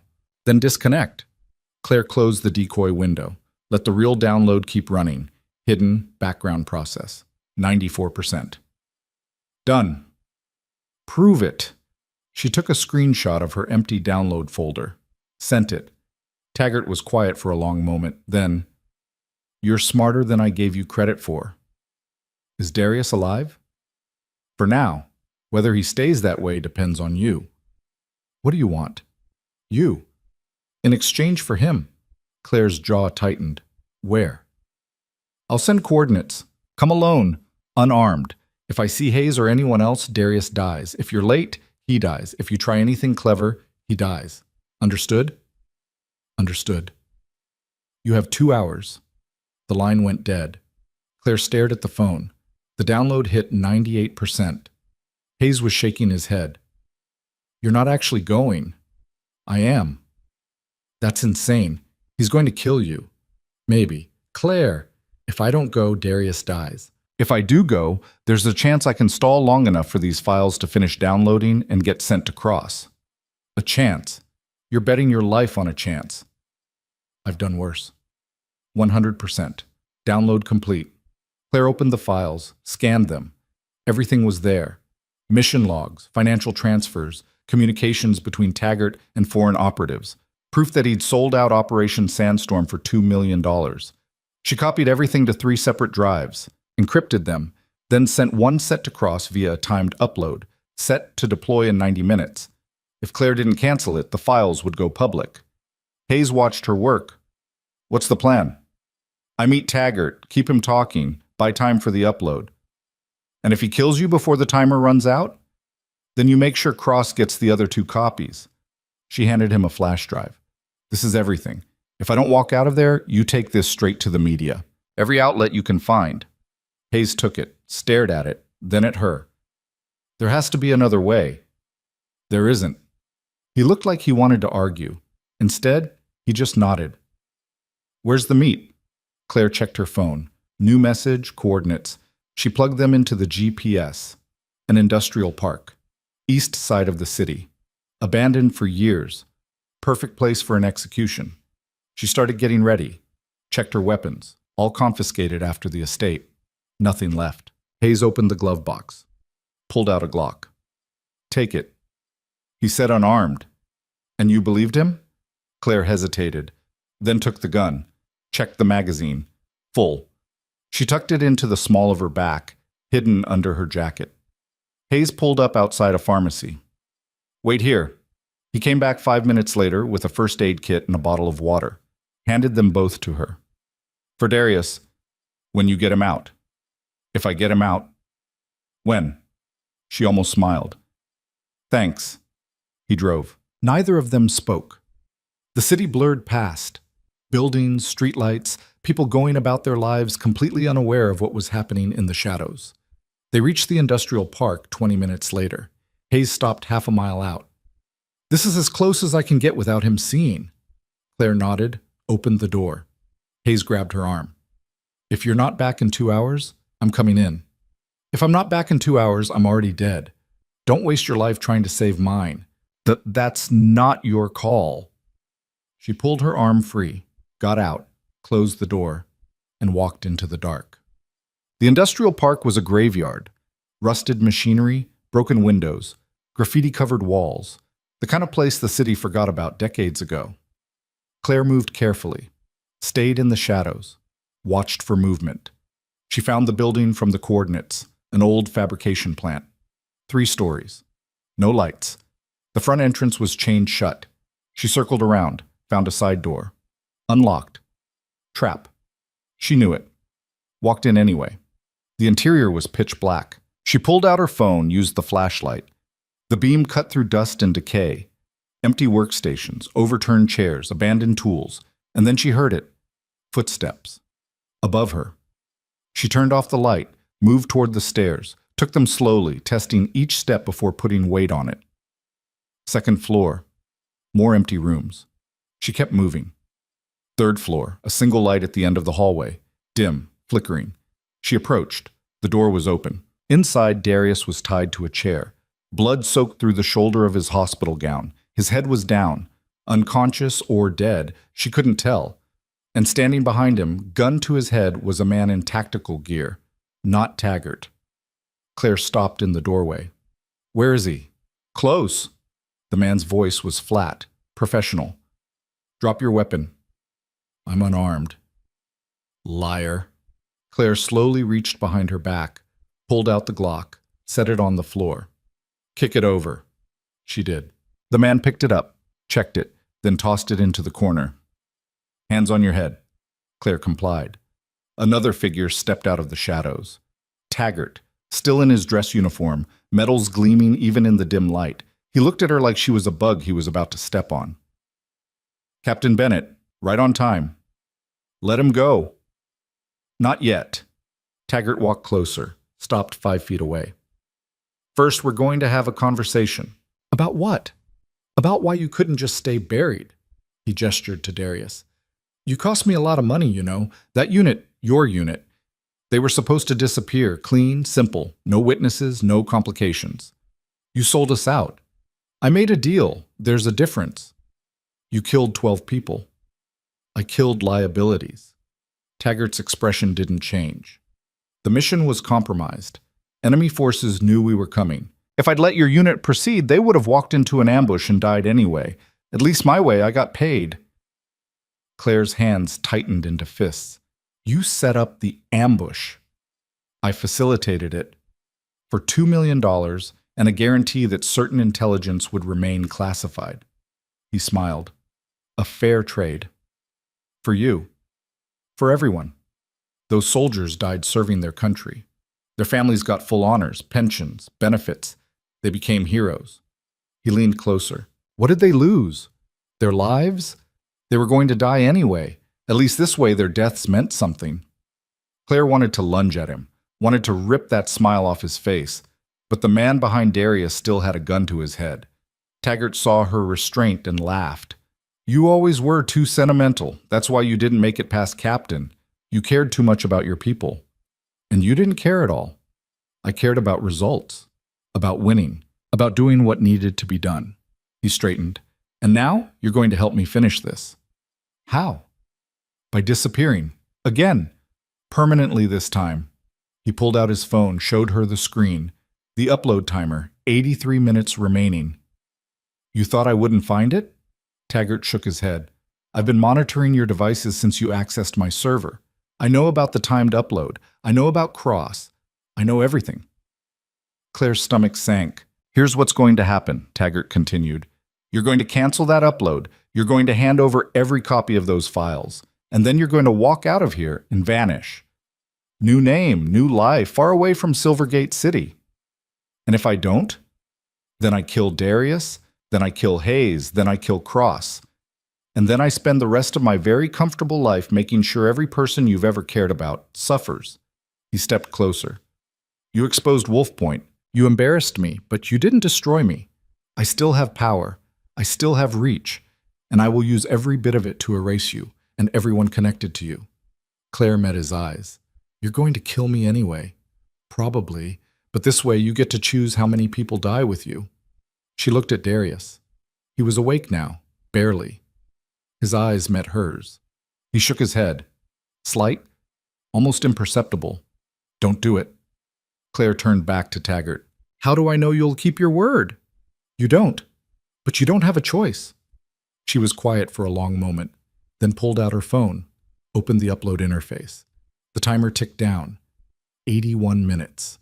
Her finger hovered over the cancel button. Taggart watched, waiting. Claire took a breath and pressed record. For the record, she said clearly, General Raymond Taggart just confessed to orchestrating the ambush of Operation Sandstorm, To accepting a $2 million bribe, and to murdering 12 United States soldiers. Taggart's face went white. What are you? He also just threatened to kill multiple federal witnesses and obstruct an ongoing investigation. The man holding the gun shifted, uncertain. Taggart lunged for the phone. Claire stepped back. The recording kept running. You think that matters? Taggart snarled. No one will hear it. You're about to die. Maybe. But this recording's already uploading. Live feed, straight to every contact in my phone. Taggart froze. You're bluffing. Check your monitoring software. You'll see the data stream. He pulled out his phone, checked. His face went from white to red. Kill her, he snapped at the guard. The man raised his gun, and Hayes tackled him from the side. The two of them crashed into the wall. The gun went off. The bullet punched through the ceiling. Claire didn't hesitate. She dove for the Glock in the corner, grabbed it, spun, and aimed at Taggart. He was already moving, pulled his own weapon, fired. The shot went wide. Claire returned fire, hit him in the leg. Taggart went down screaming. Hayes and the guard were still fighting. The guard landed a punch that sent Hayes sprawling. He raised his gun. Claire shot him. Center mass. He dropped. She ran to Darius, cut his restraints with the guard's knife. He slumped forward. She caught him. Can you walk? Not well. Try. She hauled him up. Hayes stumbled over, bleeding from a cut above his eye, but standing. Taggart was on the floor, clutching his leg. Blood pooled around him. Claire walked over, looked down at him. It's over. He laughed, wet, pained. You think this ends with me? There are others, dozens of them. You'll never find them all. Maybe not, but I'll find enough. She turned to leave. Wait. She stopped. Taggart's voice was quieter now, almost pleading. I was a soldier, just like you. I did what I had to do. No. You did what you wanted to do. There's a difference. She walked out. Hayes and Darius followed. Behind them, Taggart's screams echoed through the empty building. Outside. They made it to the car. Hayes drove. Darius passed out in the back seat. Claire checked her phone. The upload had finished. The recording of Taggart's confession was live. She called Cross. Tell me you have something, Cross said immediately. Everything, financial records, mission logs, and a confession, all uploading now. Silence. Then, you did it. We did it. Where's Taggart? Industrial Park on the east side, 3rd floor. He's wounded. You'll want to move fast before he bleeds out or calls for help. On it, Cross paused. Bennett, you know what this means, right? That you owe me. That you just took down a 3-star general. There will be fallout, hearings, inquiries. You'll be called to testify. I know. Your cover's blown, permanently. You can't disappear again. I know. So what are you going to do? Claire looked at Darius in the rearview mirror, at Hayes beside her. I'm going to finish this. The next 72 hours were a blur. Federal agents raided Taggart's estate, arrested Voss at her office, took Callahan into custody at the hospital. The media exploded. Every outlet ran the story. Taggart's confession played on loop. Families of the fallen soldiers demanded answers. Congress called emergency hearings. The Secretary of Defense resigned. And Claire Bennett, the woman who'd been declared dead 6 years ago, became the most famous witness in the country. She testified for 9 hours, answered every question, showed every document, played every recording. By the time she was done, there was no doubt. Taggart had sold out his own unit. Brennan had experimented on survivors. Voss and Callahan had helped cover it up. The convictions came fast. Taggart, life in prison, no parole. Brennan, 30 years. Voss, 20 years stripped of office. Callahan, 15 years, medical license revoked. 4 others were indicted. Trials pending. It wasn't everyone, but it was enough. 3 months later, Claire stood outside Redwood Heights Medical Center. She hadn't been back since the night Darius saluted her. Now, the place looked different. New administration, new policies, federal oversight. She walked through the front doors. Linda was at the nurses' station. She looked up, saw Claire. Her expression flickered. Surprise. Maybe respect. Heard you were back in town. Just passing through? Linda nodded slowly. For what it's worth, I'm sorry for how we treated you. You didn't know. No, but I should have asked better questions. Claire almost smiled. Yeah, you should have. She kept walking, found Marcus in the break room. He stood when he saw her. Claire. Marcus. I saw the trial, watched all of it. And you're a hell of a lot braver than I'll ever be. Claire looked at him for a long moment, then held out her hand. He shook it. Take care of yourself, she said. You too. She left before it could get awkward. Outside, Hayes was waiting by his car. How'd it go? Fine. Just fine? They apologized. I moved on. That's all there is. Hayes nodded. Didn't push. They drove to the military hospital. Darius had been transferred there 2 weeks ago for surgery and rehab. The shoulder wound had been bad. Nerve damage, muscle tears, but he was healing. Claire found him in the physical therapy room, working with resistance bands. He saw her and grinned. Captain, stop calling me that. Never. She sat down beside him. How's the shoulder? Hurts like hell, but I'll live. He set down the bands. Heard Taggart got life. He did. Good. Darius was quiet for a moment. You know, I thought about what you said, about how you're not a soldier anymore. Yeah? I don't think that's true. I think you're exactly what a soldier should be. Someone who fights for the people who can't fight for themselves. Claire didn't know what to say to that. Darius smiled. Anyway, thanks for getting me out, for not giving up. You would have done the same. Maybe. But you actually did it. She stood. I should go. Where to? Not sure yet. Well, wherever it is, stay in touch. I will. She walked out. Hayes was leaning against the wall in the hallway. Ready? Yeah. They made it to the parking lot before Claire's phone rang. Cross. She answered. Yeah? We found 2 more, patients from Meridian, alive, being held at a facility in Nevada. Claire stopped walking. You're sure? Positive. Federal team's moving in tonight. Good. There's something else. Cross paused. We traced the offshore accounts.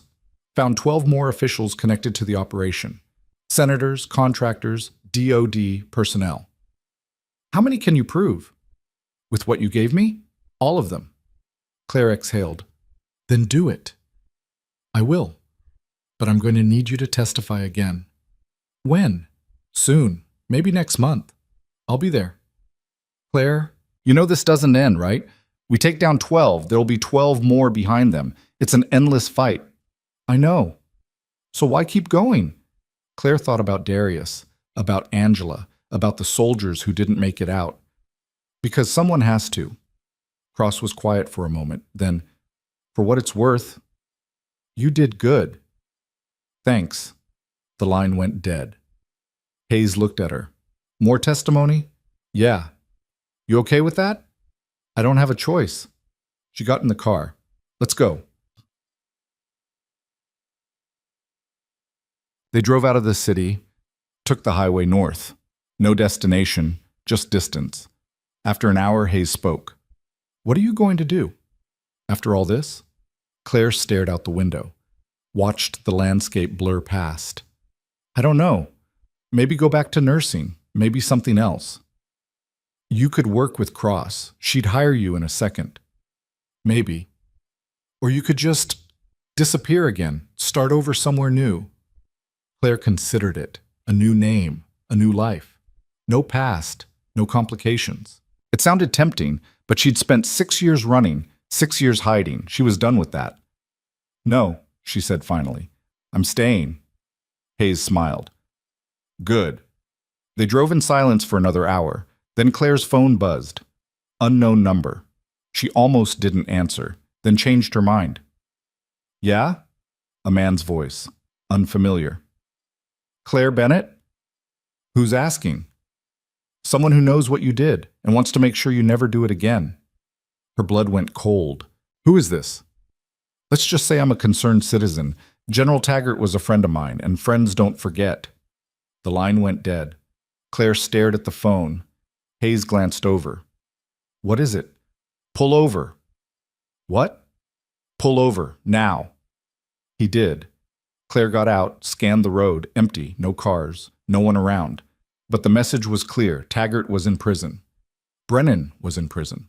Voss, Callahan, all of them locked up. But the network was bigger than she'd thought, and someone out there knew her name. She got back in the car, closed the door. Hayes looked at her. Claire? Drive? Where? Anywhere. Just drive. He started the engine, pulled back onto the highway, and as they disappeared into the distance, Claire's phone buzzed one more time. A text. No number, just 4 words. This isn't over yet. Claire stared at the screen until it went dark. Then she opened the message thread, screenshot it, and forwarded it to Cross with a single line.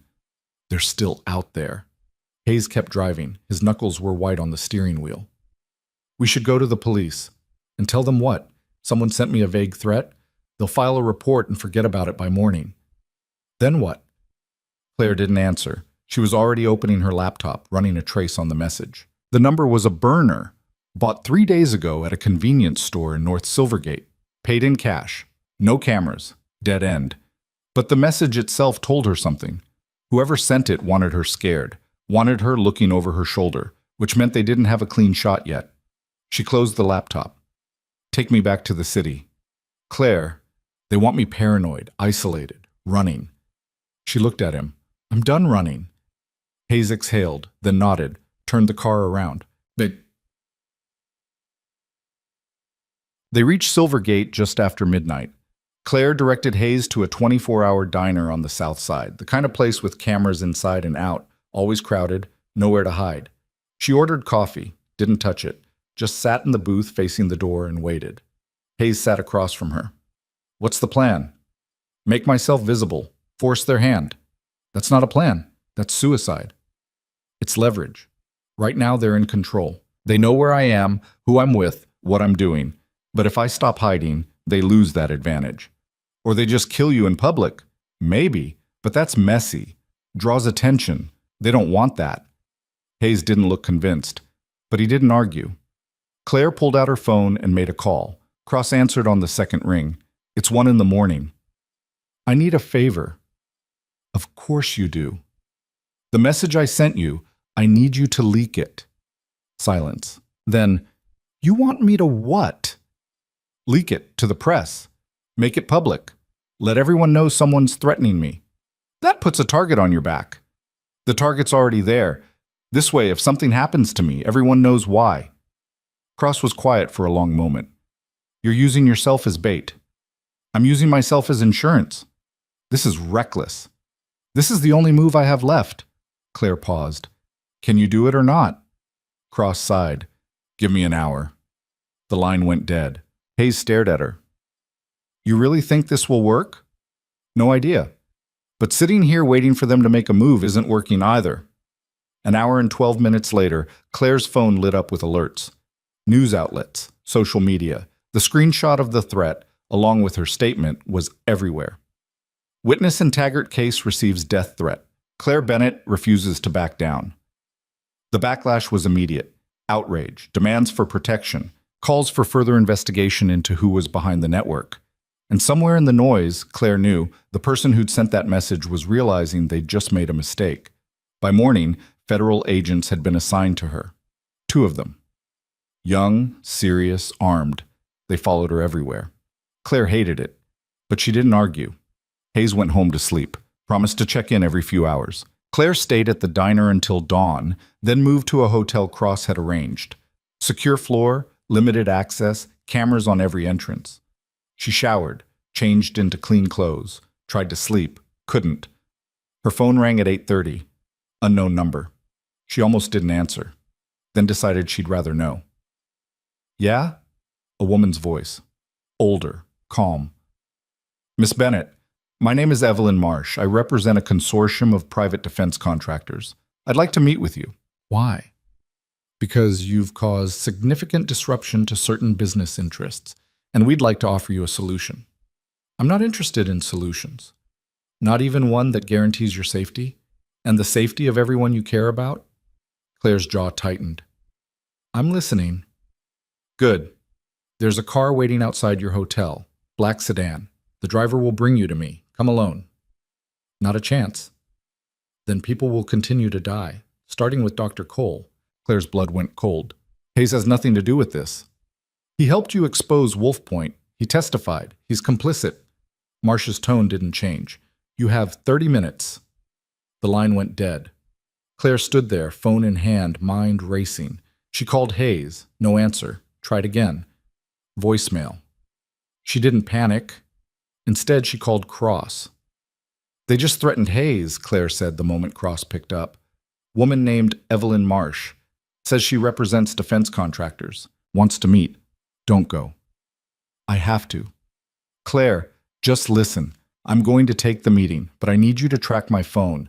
The second I get there, send a team. Full tactical. Don't wait for my signal. This is insane. It's the only way to draw them out. They want to talk. Fine. Let's talk. But let's do it with 50 federal agents listening in. Cross was silent for 3 seconds. You're really doing this? I'm really doing this. Can you track me or not? I can. But if this goes sideways, then you'll have everything you need to finish what I started. Claire grabbed her jacket. I'm leaving now. She hung up before Cross could argue. The federal agents tried to stop her when she headed for the elevator. She pushed past them. Miss Bennett, you can't... Watch me. She hit the lobby. The black sedan was exactly where Marsh said it would be. Engine running, driver in sunglasses. Claire got in. Where's Hayes? The driver didn't answer. Just pulled into traffic. They drove for 20 minutes. North. Out of the city. Into an industrial district Claire didn't recognize. The car stopped outside a warehouse. The driver gestured to the door. Claire got out. The sedan drove away. She knew Cross was watching, knew the team was en route. She just had to buy time. She approached the warehouse. The door was unlocked. She pushed through. Inside was a single room, empty except for a table, 2 chairs, and a woman in her 60s sitting with perfect posture. Evelyn Marsh. Miss Bennett, thank you for coming. Where's Hayes? Safe. For now. Marsh gestured to the chair across from her. Sit. Claire didn't move. I want proof. Marsh pulled out a tablet, showed her a live feed. Hayes tied to a chair in another room, conscious but bleeding from a cut on his forehead. Claire's fists clenched. Let him go. Soon. First we talk. There's nothing to talk about. I disagree. Marsh set the tablet down. You've done remarkable work, Miss Bennett, truly. You exposed a corrupt general, dismantled an illegal operation, became a national hero. It's very impressive. Get to the point. The point is that you've disrupted a carefully balanced system. General Taggart wasn't just one man. He was part of a network, contractors, officials, operatives, all working together to maintain order, to keep this country functioning. Order built on murder and experimentation. Order built on difficult choices. Marsh leaned forward. Do you know how many black budget operations exist right now? How many covert programs keep this country safe? The public doesn't want to know. They want to sleep soundly. Taggart's mistake wasn't what he did. It was getting caught.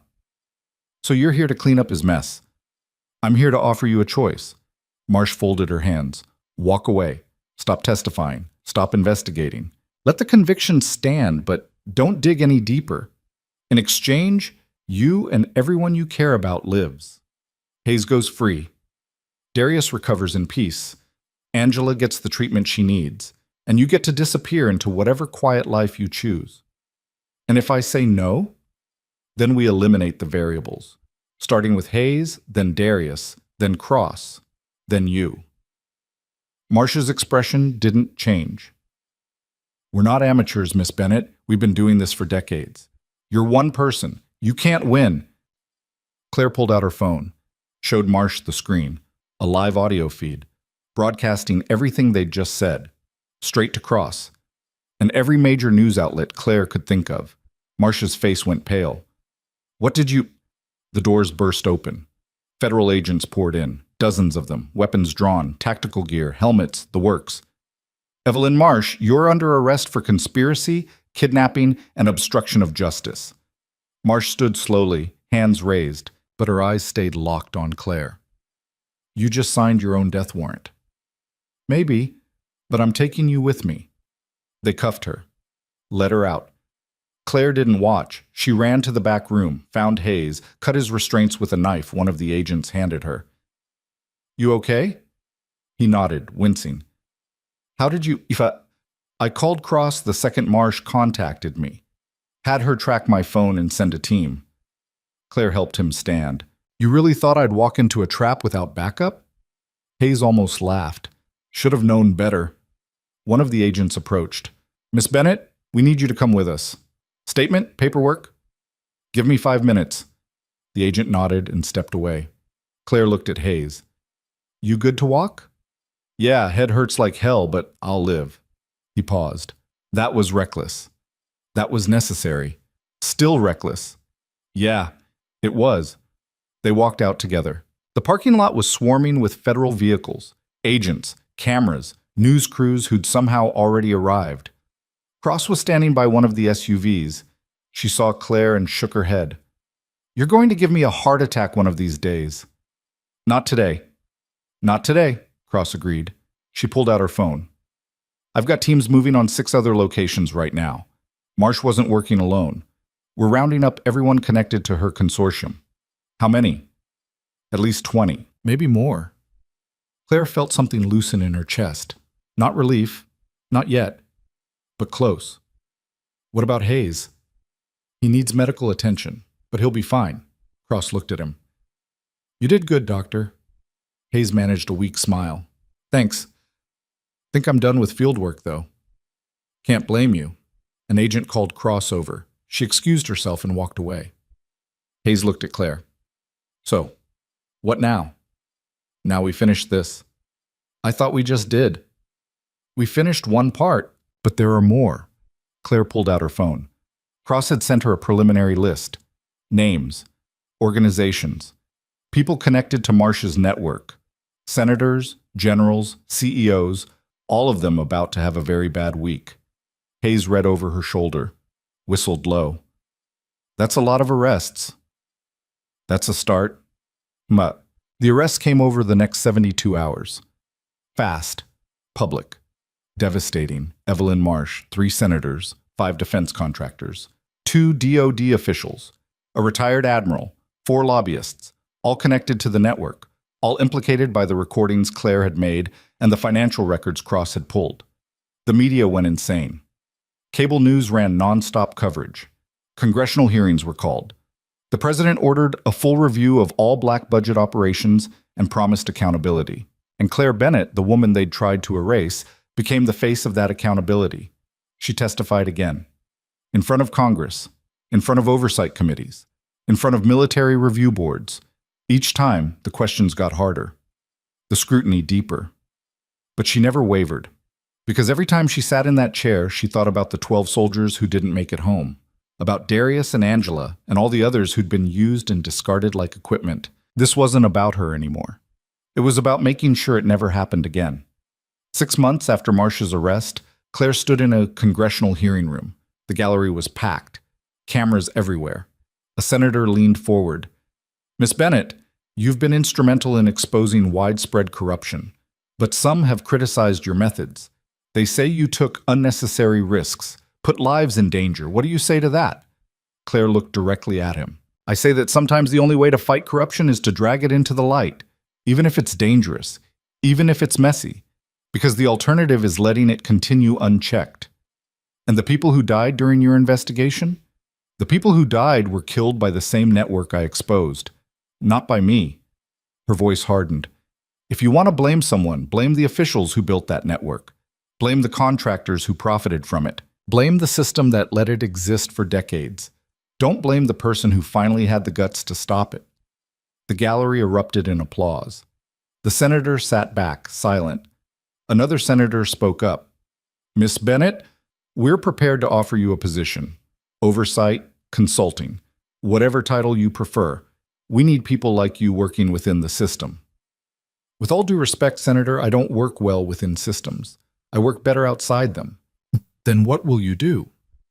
Claire pulled out a folder, set it on the table. I'm starting a task force. Independent, civilian-led, funded by Congress but operating outside DoD jurisdiction. Its mission is to investigate and expose corruption within the military-industrial complex. And you'll run this task force? I'll build it, hire my own team, set my own rules, answer to no one but the law. The senators exchanged glances, then one of them nodded. We'll draft the authorization. You'll have your funding by the end of the month. Good. Claire stood, walked out before they could ask more questions. Cross was waiting in the hallway. That was bold. That was overdue. You know this won't be easy. You'll make enemies. I've already got enemies. Might as well do something useful with them. Cross smiled. When do you start? Monday. That weekend, Claire went back to Redwood Heights one last time. She found Linda at the nurses' station, busy as always. Linda looked up, saw her, set down her chart. Heard you're starting some kind of task force. News travels fast. It does when you're national news. Linda came around the desk. Listen, I know I wasn't great to you when you first got here, and I just wanted to say thank you. For not giving up. For fighting when the rest of us just looked the other way. Claire nodded. You apologized already. I know, but I wanted to say it again. Linda hesitated. If you ever need medical expertise, someone who knows how hospitals work, how to spot irregularities in patient care, I'd be willing to consult. Claire almost smiled. I'll keep that in mind. She left the hospital, stood in the parking lot for a moment. This place had been the beginning, where Darius recognized her, where everything started falling apart and coming together at the same time. Now it felt like a lifetime ago. She got in her car and drove. On Monday morning, Claire walked into a nondescript office building in downtown Silvergate City. 6th floor, end of the hall. The space was empty. Just desks, chairs, and computers waiting to be set up. Hayes was already there, unpacking boxes. His head was bandaged, but he looked better. Color back in his face. He looked up when she walked in. Well, here we are. Here we are, he grinned. I think we can actually pull this off? We took down a general and a senator. How hard can running a task force be? Famous last words. The door opened. Darius walked in. He was out of the brace. Moving slower than before, but moving. Room for one more? Claire turned. You're cleared? As of yesterday, full medical clearance. Ready for duty. He looked around. Though I gotta say, this is a downgrade from our old command center. We'll make it work. They spent the morning setting up desks, computers, whiteboards, filing systems. By noon, Cross showed up with the first case files. Military contractor in Texas, she said, dropping 3 thick folders on Claire's desk. Whispers of illegal arms sales, off-the-book shipments, the kind of thing that gets people killed if you ask too many questions. Claire opened the first file, scanned it. Who's the contractor? Titan Security Solutions. Private military company? Contracts with DoD, State Department, 6 foreign governments. And they're selling weapons? That's the allegation. Anonymous tip came in 2 weeks ago. Local authorities can't touch it. Too connected. FBI won't move without more evidence. That's where you come in. Claire looked at Hayes and Darius. You two up for a road trip? Hayes sighed. Texas in July. Wonderful. Darius grinned. I'll pack the sunscreen. Cross handed Claire another file. This is the informant, former employee. Says he's got documentation but won't hand it over unless he meets you personally. Why me? Because he saw you testify. Says you're the only one he trusts. Claire took the file, opened it. Inside was a photo. A man in his 40s, ex-military, worked logistics for Titan, and at the bottom a note in handwriting. They're killing whistleblowers. Please help. Claire closed the file. looked at Cross. We're on it. They flew to Texas the next day, met the informant in a motel outside Houston. He was nervous, kept checking the window. You're Claire Bennett. I am. You really took down Taggart. I had help. He relaxed, slightly. Okay, I'll show you what I have. He pulled out a laptop, showed them shipping manifests, communications, financial transfers, all pointing to the same thing. Titan was selling military-grade weapons to foreign militias, arms deals that violated international law, and they were doing it with DOD approval.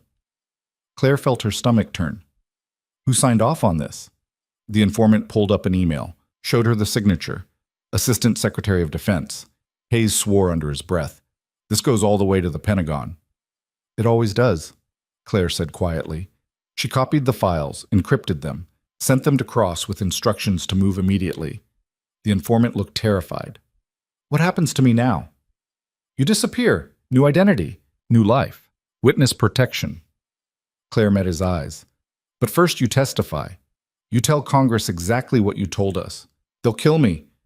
Not if we move first. She called Cross. Arranged extraction. Within 2 hours, the informant was in federal custody. Within 2 days, the Assistant Secretary of Defense was arrested.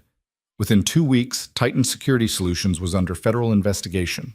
Contracts suspended. Assets frozen. And Claire's task force had its first major victory. Over the next year, they took down 4 more contractors, exposed 6 illegal operations, forced 12 high-ranking officials into early retirement. The media called them the Reckoning. Claire called it a start. She stood in front of another congressional committee, delivering another quarterly report. Senators who'd once ignored her now hung on every word. Cameras broadcast her testimony live. In the past year, she said, reading from her notes, we've identified systemic corruption in 17 federal programs. We've recovered over $300 million in misappropriated funds. And we've provided justice for 43 families who thought they'd never get answers. Applause. She waited for it to die down. But this work isn't finished. For every operation we exposed, there are 10 more we haven't found yet. For every official we hold accountable, there are others still operating in the shadows. She looked directly at the camera. So to anyone watching who thinks they can hide behind classified documents and offshore accounts, we're coming for you. And we won't stop until every soldier, every veteran, every person who served this country gets the integrity they deserve. More applause. Louder this time, she stepped down from the podium. Cross was waiting in the hallway. That was a hell of a speech. It was the truth. Still, hell of a speech. And Cross handed her a new folder. Another lead. Major General in Colorado. Might be connected to the same network that funded Meridian. Claire opened it, scanned the details, saw the connections, the money trails, the pattern. When do we move? Your call. Claire closed the folder. Tomorrow. 2 years after she walked into that hospital as a quiet nurse nobody believed in, Claire Bennett stood at Arlington National Cemetery. The sun was setting, long shadows across the headstones. She walked to a specific plot, 12 graves, side by side. Her unit, the ones who'd been declared KYA 6 years ago, the ones Taggart had sold out. Their families were there. Some she'd met during the trials, others she'd only spoken to on the phone. They stood together now, silent, grieving, but also healing. Claire stepped forward, placed her hand on the first headstone. I'm sorry it took so long, she said quietly. I'm sorry I couldn't save you, but I promise, everyone who did this paid for it, and I'm going to make sure it never happens to anyone else. No one responded, but she felt it, the weight lifting, just slightly. Darius stood beside her. They'd be proud, Captain. I'm not. Yeah, you are, whether you accept it or not. He looked at the graves. You finished the mission. You brought them home. Claire nodded, didn't trust herself to speak. They stood there until the sun disappeared below the horizon. But 5 years after everything started, Claire sat in her office. Late night. The rest of the team had gone home. Her phone rang. Unknown number. Old instincts kicked in, the urge to ignore it. She answered anyway. Yeah? A young woman's voice, shaking. Is this Claire Bennett? It is. I saw you testify on the news. Okay. I'm a medic, Army, and I think something's wrong at my base. People are getting sick, the command's covering it up, and I don't know what to do. Claire grabbed a pen, pulled out a notepad. Tell me everything. The woman did. For 30 minutes, she poured out details. Names, dates, symptoms, cover-ups, medical records that had been altered, orders to stay silent. When she finished, Claire said, "Send me everything you have, documents, photos, medical files, anything." Will it actually help? Yeah, it will. How do you know? Because I've been where you are, and I know what it takes to fight back. Claire paused. You're not alone anymore, understand? The woman's voice broke. Thank you. Don't thank me yet. Just send the files and stay safe. She hung up. Immediately forwarded the contact to Hayes. New case. Start building a file. This one's big. Then she stood, walked to the window, the city spread out below her. Lights, movement, people going about their lives. Most of them had no idea what was happening in the shadows, what battles were being fought, what corruption was being exposed. But some did, and those were the ones who reached out, who trusted her, who believed she could help. She looked at her reflection in the glass, scars, exhaustion, but also determination. She'd started as a nurse no one believed in. Now she was the person people called when no one else would listen. And that was exactly who she was supposed to be. Not invisible, not silent, not a ghost. Just someone who refused to let the powerful stay that way. She turned away from the window, Sat back down at her desk, opened her laptop. The medic's files were already coming through. Medical records, photos of sick soldiers, communications showing the cover-up. Claire started sorting through them, building the case, finding the connections. By morning, she'd have enough to move. Her phone buzzed. A text from Darius. Saw the new case. I'm in. What do you need? She typed back. Everything. This one's going to be a fight. Good. I like a fight. She almost smiled. Another text. This one from Hayes. Just read through the preliminary files. This is bad. Command level cover-up. Medical malpractice. Possible criminal negligence. Claire replied, So Tuesday. Pretty much. When do we move? Soon. I'll call you in the morning. She set the phone down. Kept working. The fight wasn't over. It never would be. But for the first time in 6 years, Claire wasn't running from it. She was leading it. And every day, more people joined her, more voices, more evidence, more truth dragged into the light. The network Taggart had built was crumbling, piece by piece, name by name.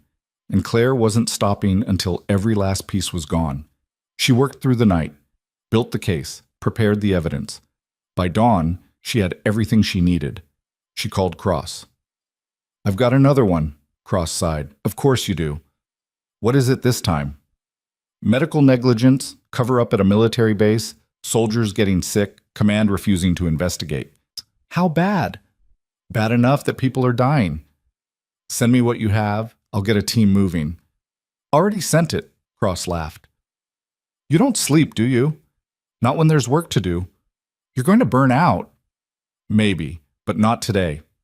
She hung up, stood, stretched. Her shoulder, the old injury, ached. She ignored it. Hayes and Darius arrived an hour later, both carrying coffee. Figured you'd need this, Hayes said, handing her a cup. Thanks. They spread out the files, started planning who to interview, what evidence to gather, how to approach the base command without tipping them off.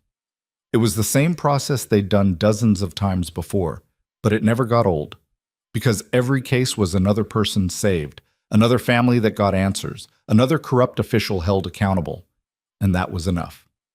6 months later, the base commander was court-martialed, the cover-up exposed. The 6 soldiers received treatment and compensation. Justice. Not perfect, never perfect, but real. Claire sat in her office reading the final report. The medic who'd called her had testified, faced retaliation, been transferred, but she'd survived, and the truth had come out. Claire's phone buzzed, a message from the medic. Thank you. I couldn't have done this without you. Claire typed back. You did the hard part. I just helped finish it. Still, thank you. You saved lives. Claire stared at the message, then set the phone down. Saved lives. That's what it was all about. Not revenge, not recognition, just making sure people didn't suffer in silence.